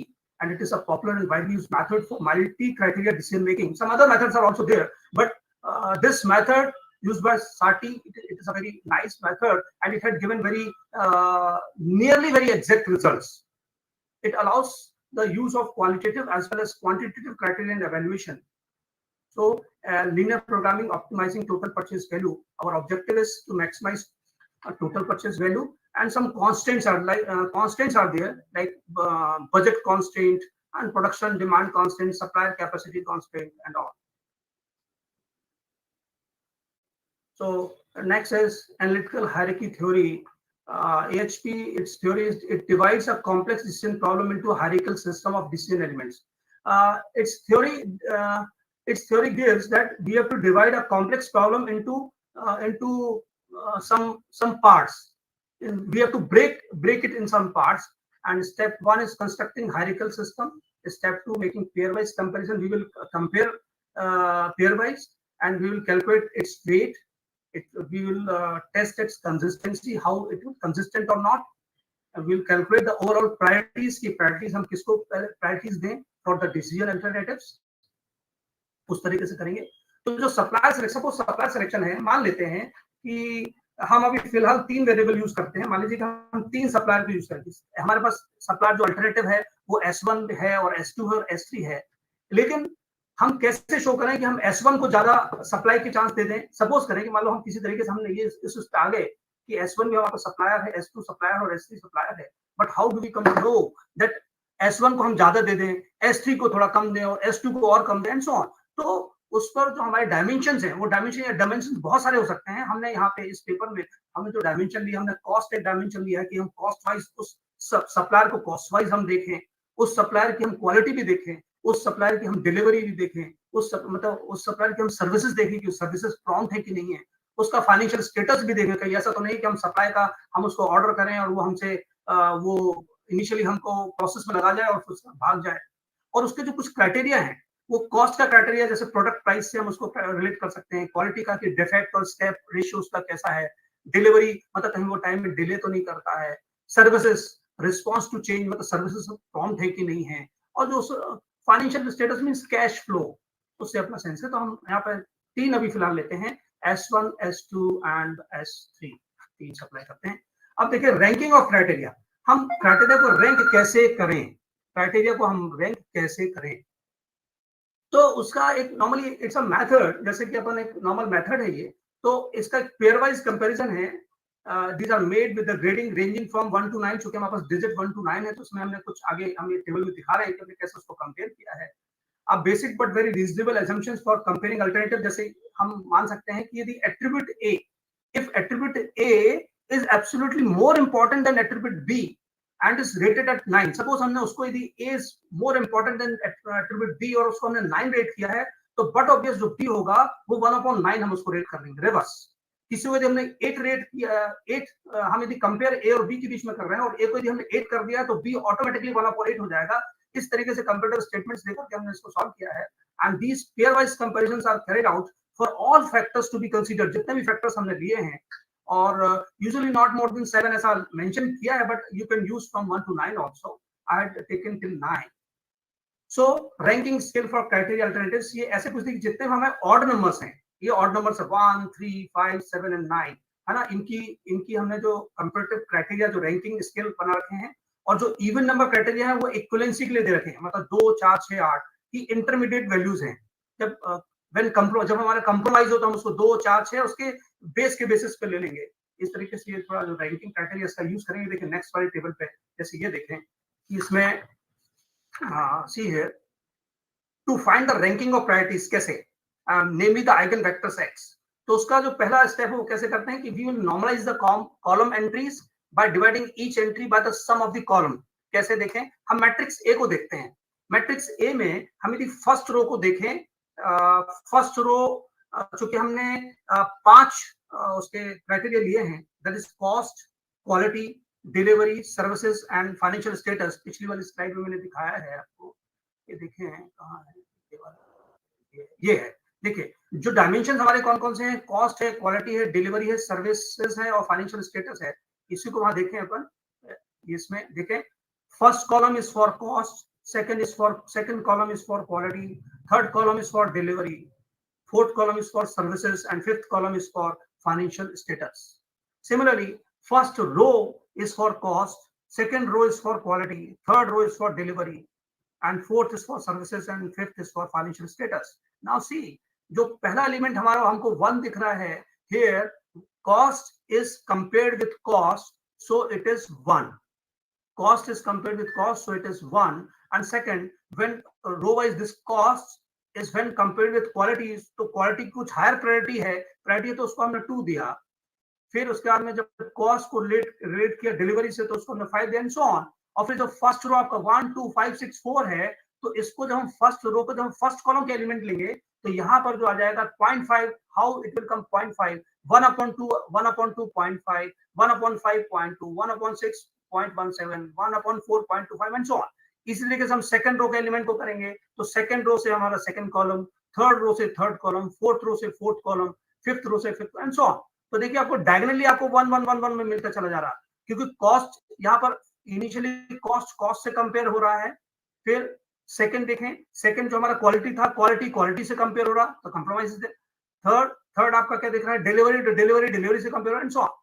तो उसकी नॉर्मलाइज मैट्रिक्स जो है, अब इसको थोड़ा सा देखें कि जो फर्स्ट कॉलम है, ऐसा करने के बाद में इस फर्स्ट कॉलम का जो नीचे सम आएगा, उस सम को यदि हम नीचे लिखें तो वो आ रहा है 2.1166। ऐसे ही सेकंड कॉलम का सम नीचे लिखें, थर्ड कॉलम का सम नीचे लिखें, फोर्थ कॉलम का सम नीचे लिखें, ऐसा करें। तो अब देखिए नॉर्मलाइज कैसे होगा, ये normalize matrix it will come by the method कि जो फर्स्ट एलिमेंट है, this first element is a element that is A11, it is in first column and first row, so this 1 divided by sum of this column is 2.116, we will get 0.47, ये 0.47 आएगा। Similarly 0.5 को इस column के सम से divide करें तो 0.23, similarly 0.2 को इस कॉलम के सम से करें तो 0.07 एंड सो ऑन। ये सारे एलिमेंट हमको ऐसे मिलते हैं।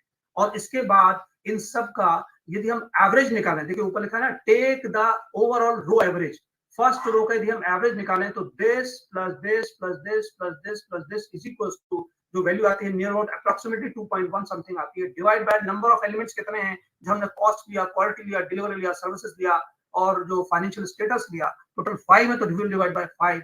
सिमिलरली सेकंड रो का एवरेज निकालें, थर्ड, फोर्थ, फिफ्थ। तो ये जो हमारे निकले हैं एवरेज के बाद में, these are known as priority vectors, priority values जो हैं, जो कि यहाँ पे दिखा रहे हैं अपन, priority vectors x equal to, ये हमारे जो आते हैं 0.42, 0.30, ये हमारा बहुत ही इंपॉर्टेंट रोल प्ले करते हैं। सेकंड स्लाइड देखें, the next stage is to calculate the consistent ratio, कि हमारा रेशियो कंसिस्टेंट कैसे है and how to measure it. तो देखिए जो AHP का एवोल्यूशन है, it is based on the assumptions that, जो कि हमारे मैथ्स में बिल्कुल सही भी बैठता है कि if A is preferred to B, मान लो A को हमने A को B से प्रेफर किया एंड B को C से प्रेफर किया, तो हम डायरेक्टली C पे चले जाते हैं, A is preferred to C, and if the CR this consistency ratio is greater than 0.1, मान लो 0.1 से बड़ा हो जाए तो हमें the judgments are untrustworthy because they are too close for comfort to randomness and the exercise valueless or must be repeated। मतलब यदि वो 0.1 से बड़ा हो जाता है तो हमने जो पिछली पूरी एक्सरसाइज की है इन सबको कंपैरिजन करके वो हमको दोबारा रिपीट करनी पड़ती है, इसलिए वो बार बार करने के बाद हम इस स्टेटस पे आते हैं।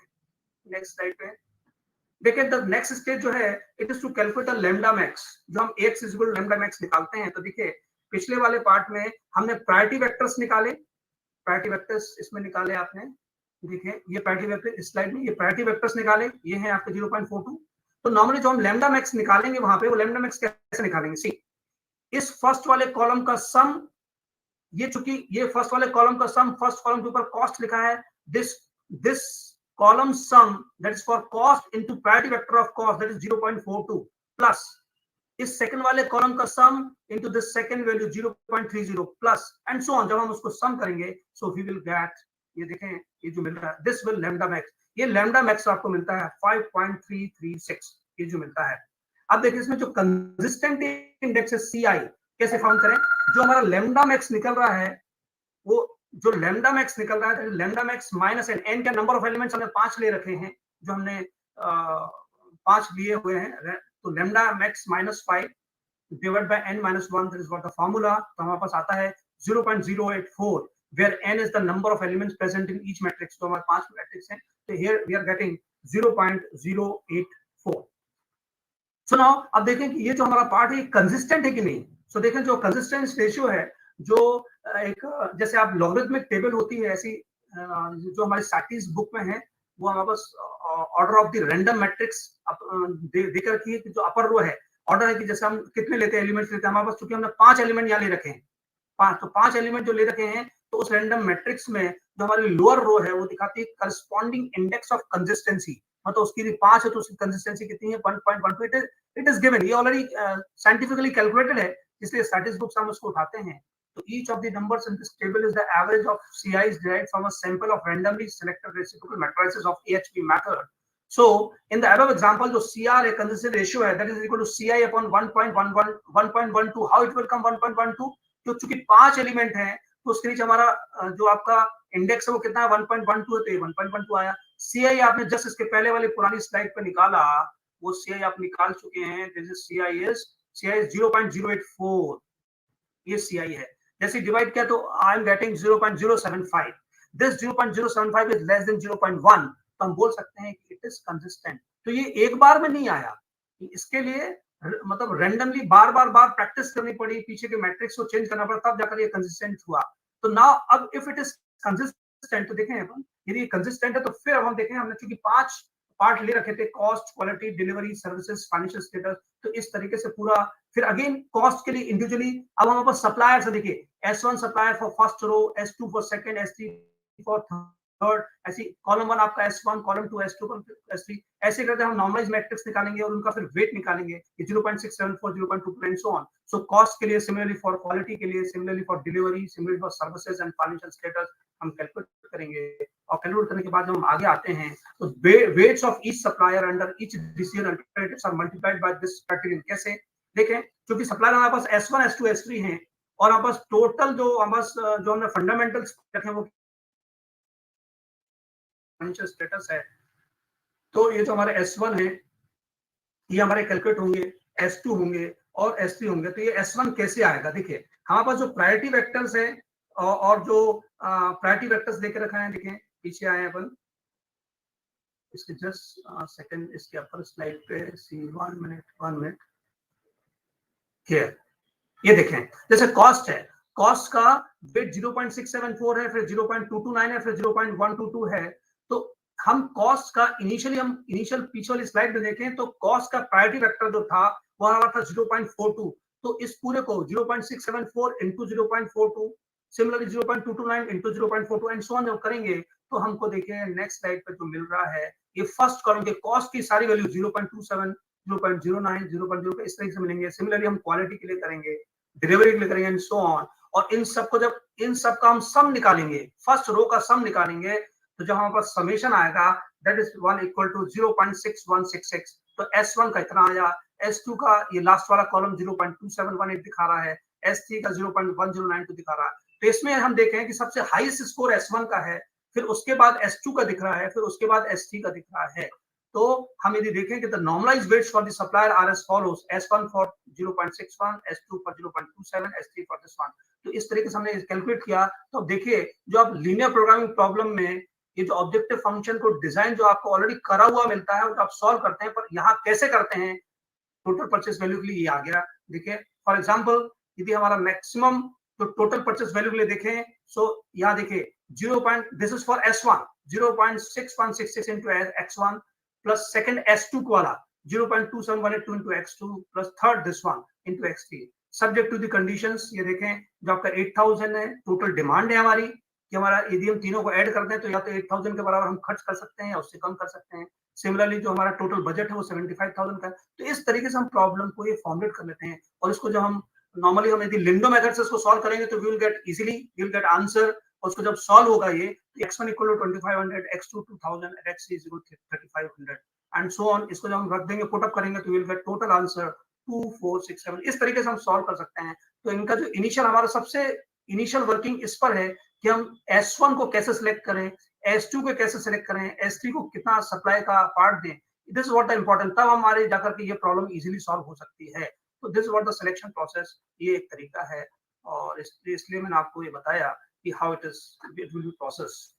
तो जब the proposed approach contributes to supply chain field in academic world, जो कि एकेडमिक वर्ल्ड में या रियल बिजनेस वर्ल्ड में हम इसका यूज कर सकते हैं, इंडस्ट्रीज इसका यूज करती हैं। It can deal with multiple both qualitative and quantitative criteria. NLP model can determine the optimal order quantity to be allocated to multi suppliers. मतलब कितनी क्वांटिटी हमको किस सप्लायर को प्रोवाइड करनी है, इस मेथड से हम निकाल सकते हैं। कौन सा वाला अच्छा है उसकी फील्ड से हम निकाल सकते हैं। It can automate the workflow for keeping suppliers records and to standardize the evaluation and order allocation process. क्योंकि मेथड एग्जैक्ट देती है, इससे हमको पता चलता है। And this is what all. So it's a very nice part sir, और ये एक एप्लीकेशन बेस्ड पार्ट है। और इस नेशनल वेबिनार का जो applications of mathematics in different field of computer science, it's a very good start that you had done it. और मैं आप सबको बधाई देता हूँ। और भी जब मौका लगेगा तो फेस टू फेस बच्चों से इंटरेक्ट करूंगा। So nice sir, thank you very much sir, thank you so much sir, professor Tiwari, for your nice and wonderful lecture. Now I would like to invite Dr. D.K. Singh. DK Singh here. Hello.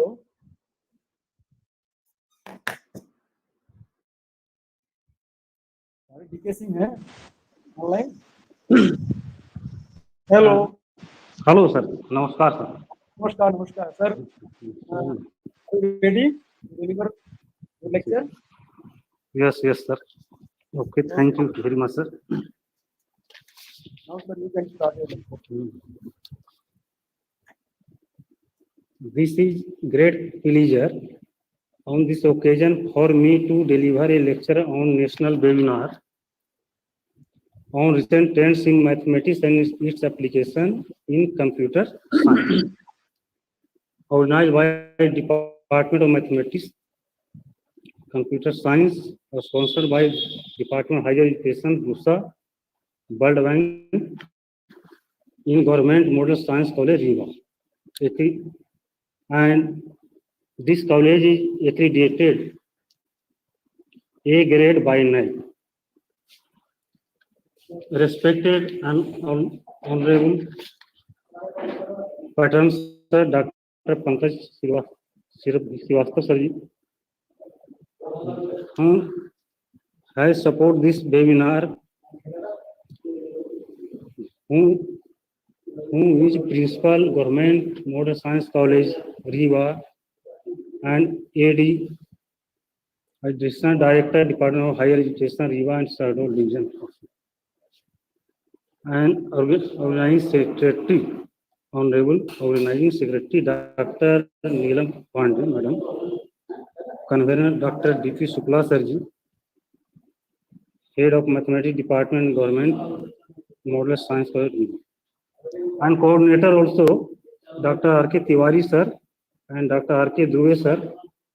And since this webinar is collaboration from RUSA and World Bank also, so I thanks in charge World Bank project Dr. O.P. Gupta sir ji, and in charge RUSA Dr. Bhartendu Mishra sir ji. And I have learned eminent speakers.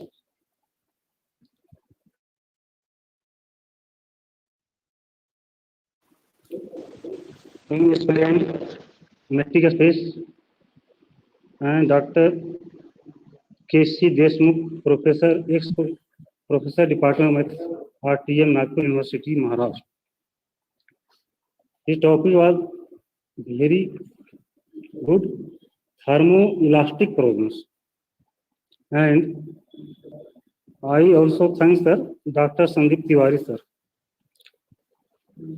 This topic here, recent trends in mathematics and application in computer science, and integrated approach for supplier selection and order location. And I also thank to all participants who have participated with this webinar, how research works. And my topic is very simple, introduction of fixed point theory and its application. So I am going to start introduction of fixed point theory. Well, I am going to share this screen.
Sir screen share क्यों हो रहा है इसमें?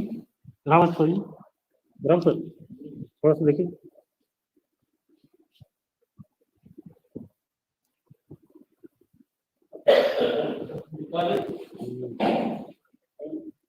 इसको यहाँ share करिए, तो screen share करिए देखो।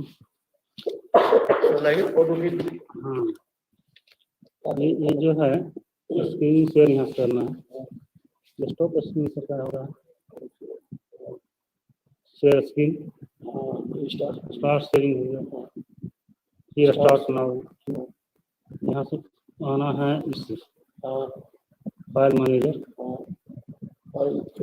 यहाँ से आना है। हो गया सर, फिर कहाँ जाना है? वापस यहाँ बाहर हो जा रहा है।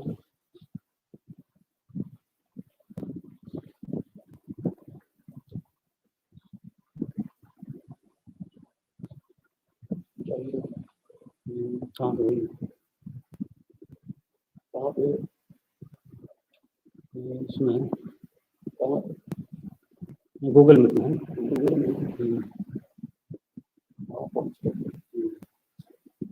नहीं आ पा रहा है। डेस्कटॉप से भी था। ओ सर ऐसा बता देते हैं क्या? नहीं शेयर हो जाता था इस मोबाइल में नहीं हो पा रहा।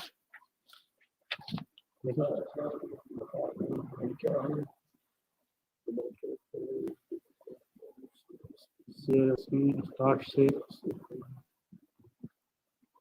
स्टार्ट नाउ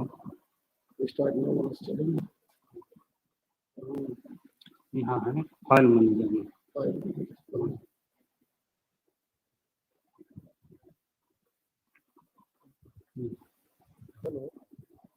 हाँ हाँ किस कर रहे हैं? राजेश कुमार मोबाइल में।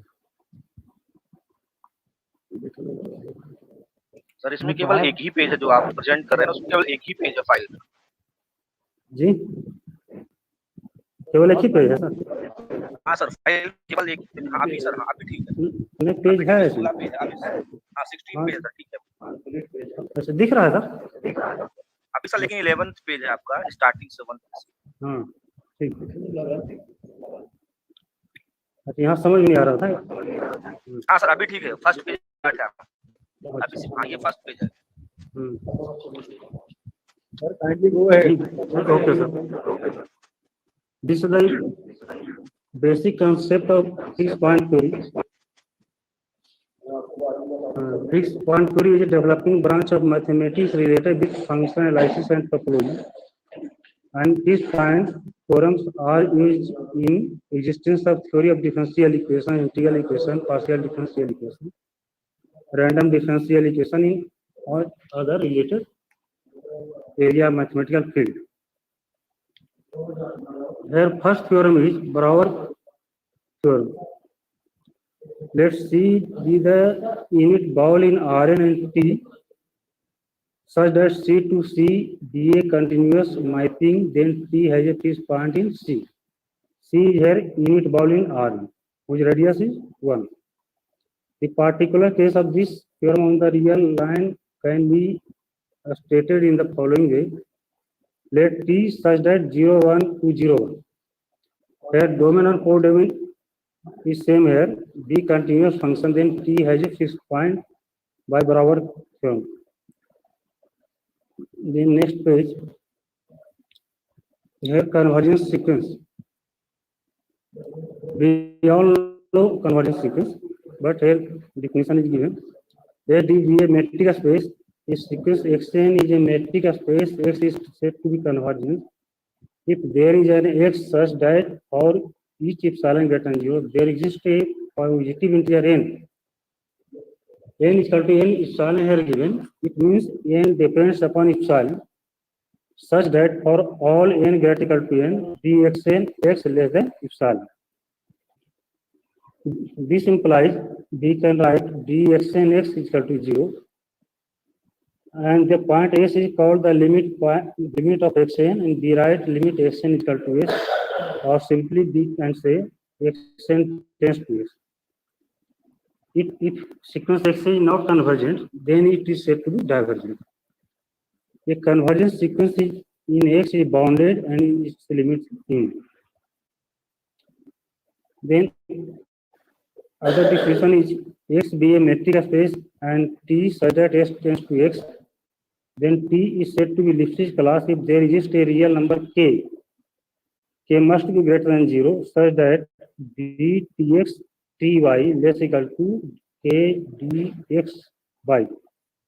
It means distance between images less or equal to distance between three images multiply with k, and k is here greater than 0. If k is less than 1, then T is called contraction mapping. If dTs Ty less than dxy and x is not equal to y, then T is said to be contractive mapping. Where Cauchy sequence about Cauchy sequence,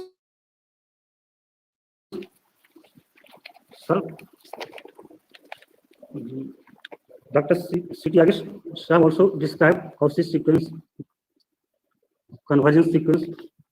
The Cauchy sequence here, let X D be a metric space and a sequence Xn is a metric space.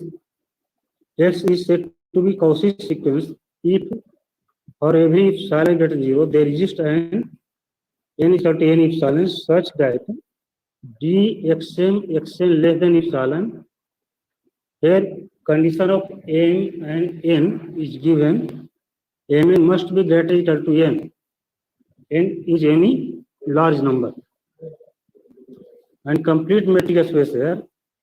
A metric space X will be complete metric space if every Cauchy sequence in X converges in X. And here Banach space, this is basic things.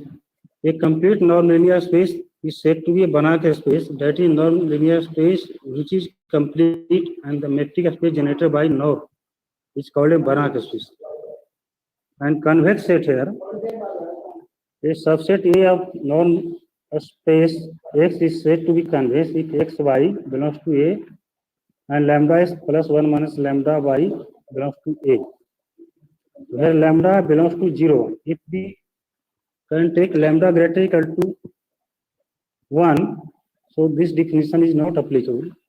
So lambda must be lie between 0 and 1. Where Hilbert space is and an inner product space which is complete in the metric space defined by inner product is called Hilbert space. That is complete inner product space is called Hilbert space. Hence, Hilbert space is a Banach space with inner product defined, but the converse is not true. And let us come here. Weakly convergent and strongly convergent. This is main thing here. A sequence Xn in a norm space X is said to be strongly convergent if there is an X belongs to X such that limit norm Xn minus X equal to 0. Norm Xn minus X equal to 0, limit X tends to n tends to infinity. This implies limit Xn is equal to X, or we say Xn tends to X as n tends to infinity. X is called the strong limit of Xn, or we say that Xn converges strongly to X. And weakly convergent here, sequence Xn in a non-linear space X is said to be weakly convergent if there is an X belongs to X such that for every X belongs to X star, dual space of X, limit Fxn is equal to Fx, where image of Xn, and take limit n tends to infinity, this is equal to Fx, This can be written as xn tends to x converges weekly, xn converges weekly to x, or simply be write xn half arrow x. The element s is called weak limit of xn, and we say that xn converges weekly to x. There is some difference here. Here, a strongly convergence limit n tends to infinity, norm xn f is equal to, and here xn is equal to x, limit of xn is equal to x. Then we say that xn converges strongly to x, and here weakly conversion if xn is equal to fs, n tends to infinity. So this can be written xn tends to x or xn tends to x, weakly x. The elements s is called weak limit of xn. So we have to understand weakly convergent and strongly convergent. And let us come here, fixed point. Let T such that s tends to x be a mapping on a set, self mapping. T is a self mapping, s to x be a mapping on a set. A point s belongs to x is called fixed point of T. If Ts is equal to x, then s is called fixed point of T. We have to see here the all point of x are fixed point of x or no. If this condition is satisfied, Ts equal to x, then s is fixed point of x. A point which remains invariant under transformation T is called a fixed point of T. For we take a simple example. Let T such that 0, 1 to 0, 1 be defined by Ts is equal to x by 20. Since x by 20 lies between 0 and 1, then T 0 here 0. Therefore, 0 is a fixed point of T. And we consider the equation s square minus 11s plus 30, quadratic equation here. The roots of this equation are fixed point s square minus 11s plus 30. So if we find solution, s equal to 5 and s equal to 6, these two points are satisfy this equation. So this is a fixed point of T. We take function. So from this equation, we find s equal to, from this equation, we find s equal to s square plus 30 upon 11. Or consider a function Ts equal to x, where Ts equal to s square plus 30 upon 11. Hence, fs equal to Ts equal to s square plus 30 upon 11. If we put s equal to 5, then fs equal to also 5, and we put s equal to 6, then fs equal to also 6.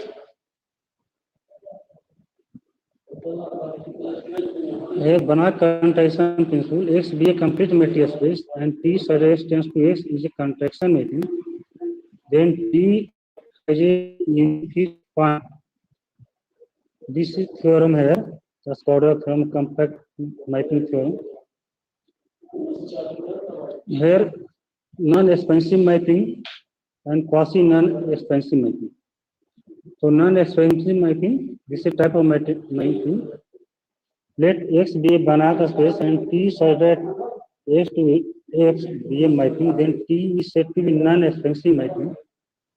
If norm Ts minus Ty less equal to norm X minus y for all X y belongs to X. If this condition holds for all X y belongs to X, then mapping T is said to be non-expansive mapping. And here Lipschitz mapping.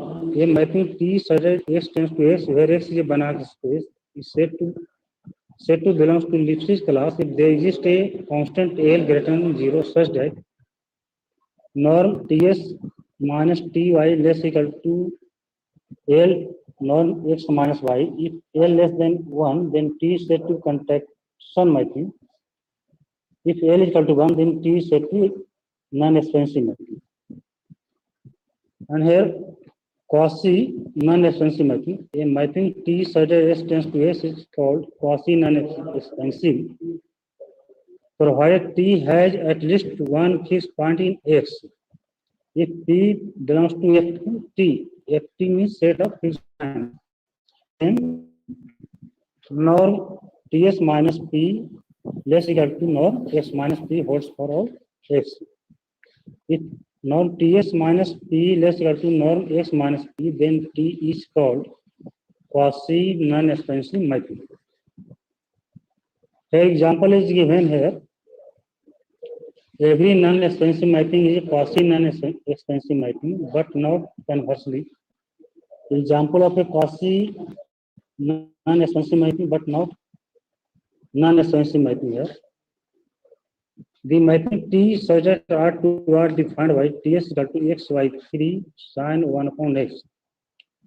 If X is not equal to 0, or if X equal to 0 is equal to 0, it is a quasi non-expansive mapping, but not non-expansive. How? See this example here. If Ts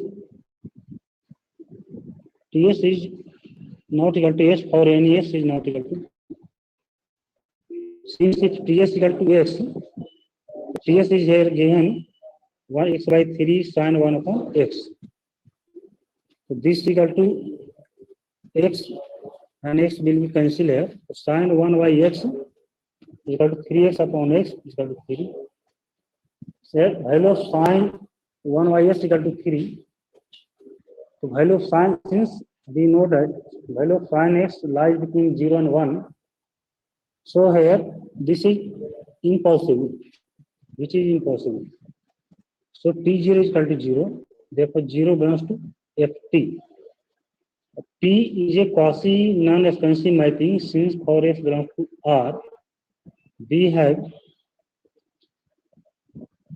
apply condition here. Norm Ts minus 0 is equal to norm X by 3 sin 1 upon X. This is equal to norm X, norm sin 1 by X upon 3. Since norm sin 1 by X less than 1, so we write here this is less equal to norm S upon 3. This is less equal to norm X, norm S.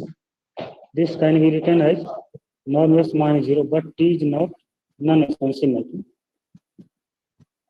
Or here we see norm Ts minus 0 less than or equal to norm X minus 0. So T is quasi non-expansive mapping.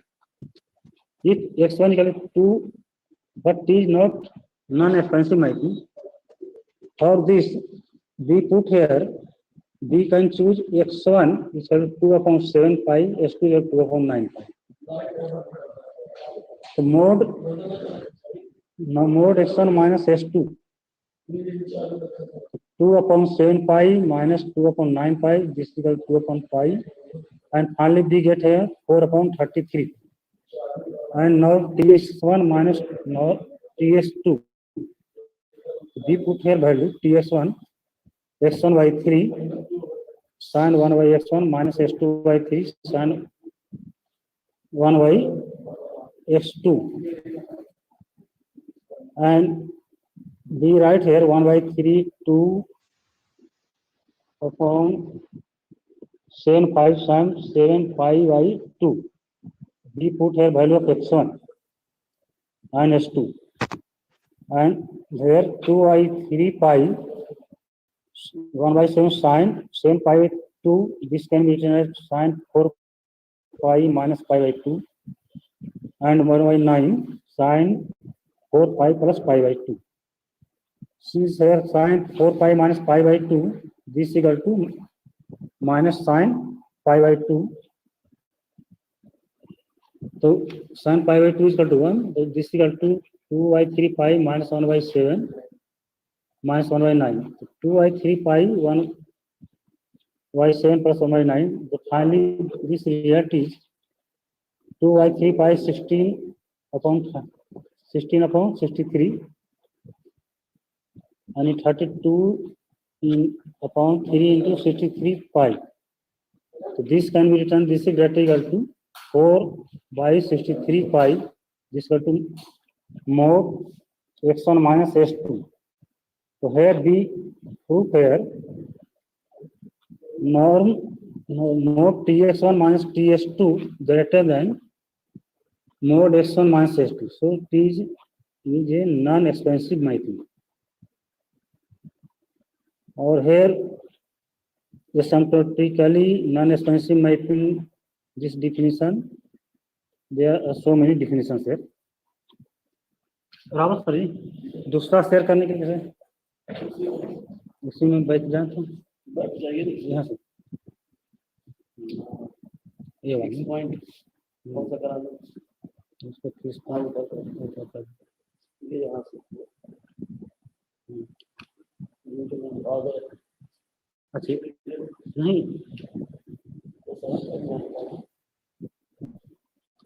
Hello sir आ रहा है हाँ आवाज आ रही है, आवाज आ रही है। और शेयरिंग स्क्रीन अभी शेयर, हाँ स्क्रीन शेयर हो रहा है, ठीक है, टाइम ठीक है। नहीं स्क्रीन शेयर हो रहा है सर। अब हाँ स्क्रीन शेयर हो रहा है, ध्यान देना है। अच्छा हेलो टाइम, हाँ जी जी वो स्क्रीन शेयर हो रहा है टाइम है आपका 5 बजे तक है ना? 4:30 नहीं 4:30 4:30। अच्छा और ये आ रहा है फिगर आ रहा है, फोटो आ रहा है? हाँ सर स्क्रीन शेयर हो रही है आपकी, आ रहा बाकी आ रहा है, लेकिन time only 3 minutes more. No sir please give me time here my research paper is 6-point theorem for 4 mappings in 2 metric spaces. This is very interesting paper, sir. So here 2 metric space, there are so many metric space, 2 metric space, 3 G metric space. So this research paper is regarding 2 metric space here. So first definition is 2 metric space. A 2 metric space X in which for triple points of X by Z there exists a real function dx by z such that to each pair of distinct points x by z dx by z is not equal to 0. Simple metric space dx by is not equal to 0. Here given for triple points dx by z is not equal to 0. Second property is dx by z is equal to 0 when at least 2 points of x by z are equal. Here dx by z is equal to 0 at least 2 points of x by z are equal. And third property is dx by z is equal to d by zx is equal to dxzy. And fourth property is dx by z less equal to dx by v plus dx vz plus dv by z for all x by z v belongs to x. And here basic concept is sequence xn in 2 metric space SD is said to be convergent at x if limit n tends to infinity dxn x z equal to 0 for all z in x. So xn is a convergent. Sequence xn is convergent to x. Other definition is sequence xn is a 2 metric space. SD is said to be Cauchy sequence if limit mn tends to infinity dxm xn z equal to 0 for all z in x. And a 2 metric space SD is said to be complete if every Cauchy sequence in X is convergent in X. And 2 mapping A and S be mapping from a metric space SD into itself That is, A and S are self-mapping. A and S are said to be weakly compatible if they commute at their coincident points. That is, AS is equal to SX, or S belongs to X. This implies ASX is equal to SAX. Here, main result is SD be a complete two-metric space AB ST before self-mapping into itself satisfying the following condition. First condition is where AS and BT are weakly compatible, that is AS equal to SA and BT equal to T.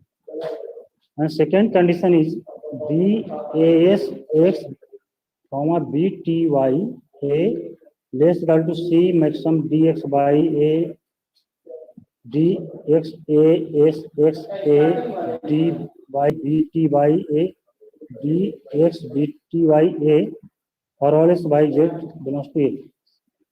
And 0 less equal to C less equal to 1. Where C lies between 0 and 1. Then A, B, S, T have common fixed point in X. So for common point, we have to construct iteration. So here X0 be an arbitrary point in X for this proof here. And define iteration here X2n plus 1 is equal to AS X2n and X2n equal to BT S2n minus 1. So in this term, these are mathematical here. Now first we have to find here Cauchy sequence. So B in this term we find Xn is a Cauchy sequence in X. Since X is a complete two-metric space. Hello. Yes, sir. DK Singh ji जी तो consolidate कर दें इसको हाँ तो we find here Cauchy sequence. Since here X is a complete two-metric space, so Cauchy sequence is convergent in X. So there exists Z belongs to X such that Xn belongs to X. And by these points, we find here AS Z is equal to Z and BT Z is equal to Z. So here AS Z is equal to Z, BT Z. So they next we shall find Z is the unique common fixed points of AS and BT. So from is this mathematical here, AS equal to SA and next for further we shall show here AZ equal to Z, SZ equal to Z, TZ equal to Z. So AZ equal to SZ equal to TZ equal to BZ equal to Z. So Z is a common fixed point of AS, BT. For uniqueness, we have taken here two fixed points and finally so two fixed points are equal. So in this way, this main result has proved.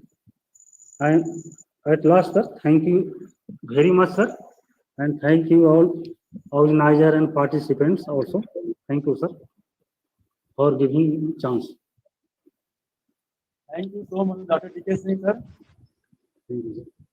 Now, I would like to express my vote of thanks. So, hello, sir. do you hear me? Now, I would like. Hello, sir. Hello. Thank you, DK Singh, sir. Thank you, sir. Okay.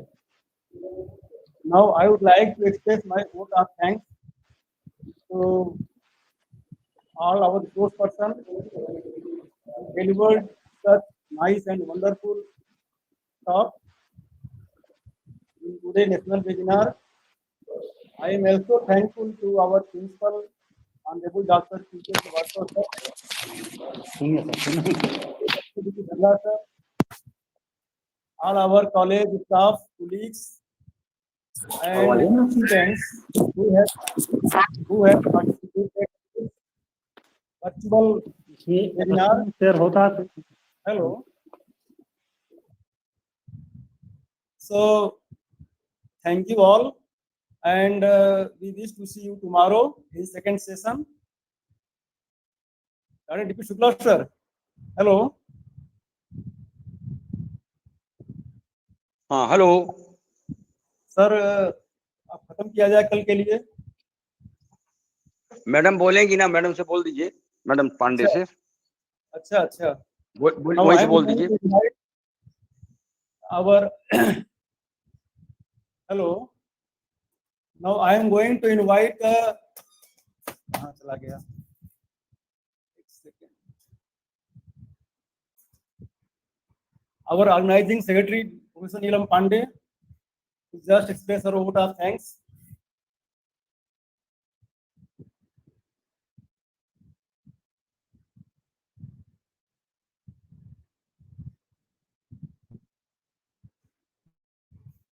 हम आज के organising secretary professor Neelam Pandey को invite करते हैं कि वो अपना vote of thanks प्रस्तुत करें. धन्यवाद. Thank you, Dubey sir.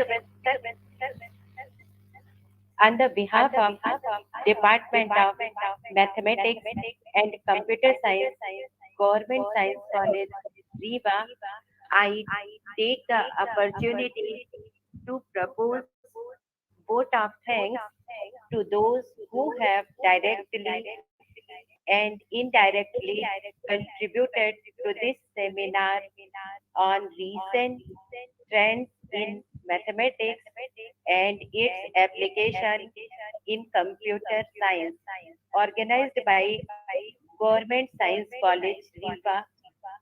At the outset, I thank our chief guest, Dr. Pankaj Srivastava, Additional Director, Higher Education, Riva and Shahdol Division, and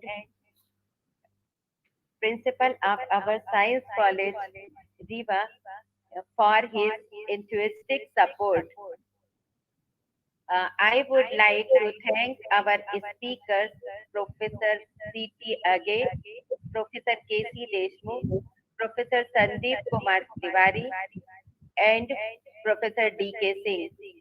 We are really enlightened with their knowledge and presence. A special thanks to the organizing committee, teaching and non-teaching staff for their unflinching support and coordination. Our heartfelt thanks to our students for active participation. With these warm words and a kind message, we move to end of today's webinar. Thank you, sir. Thank you, madam. Thank you all and see you tomorrow. Thank you.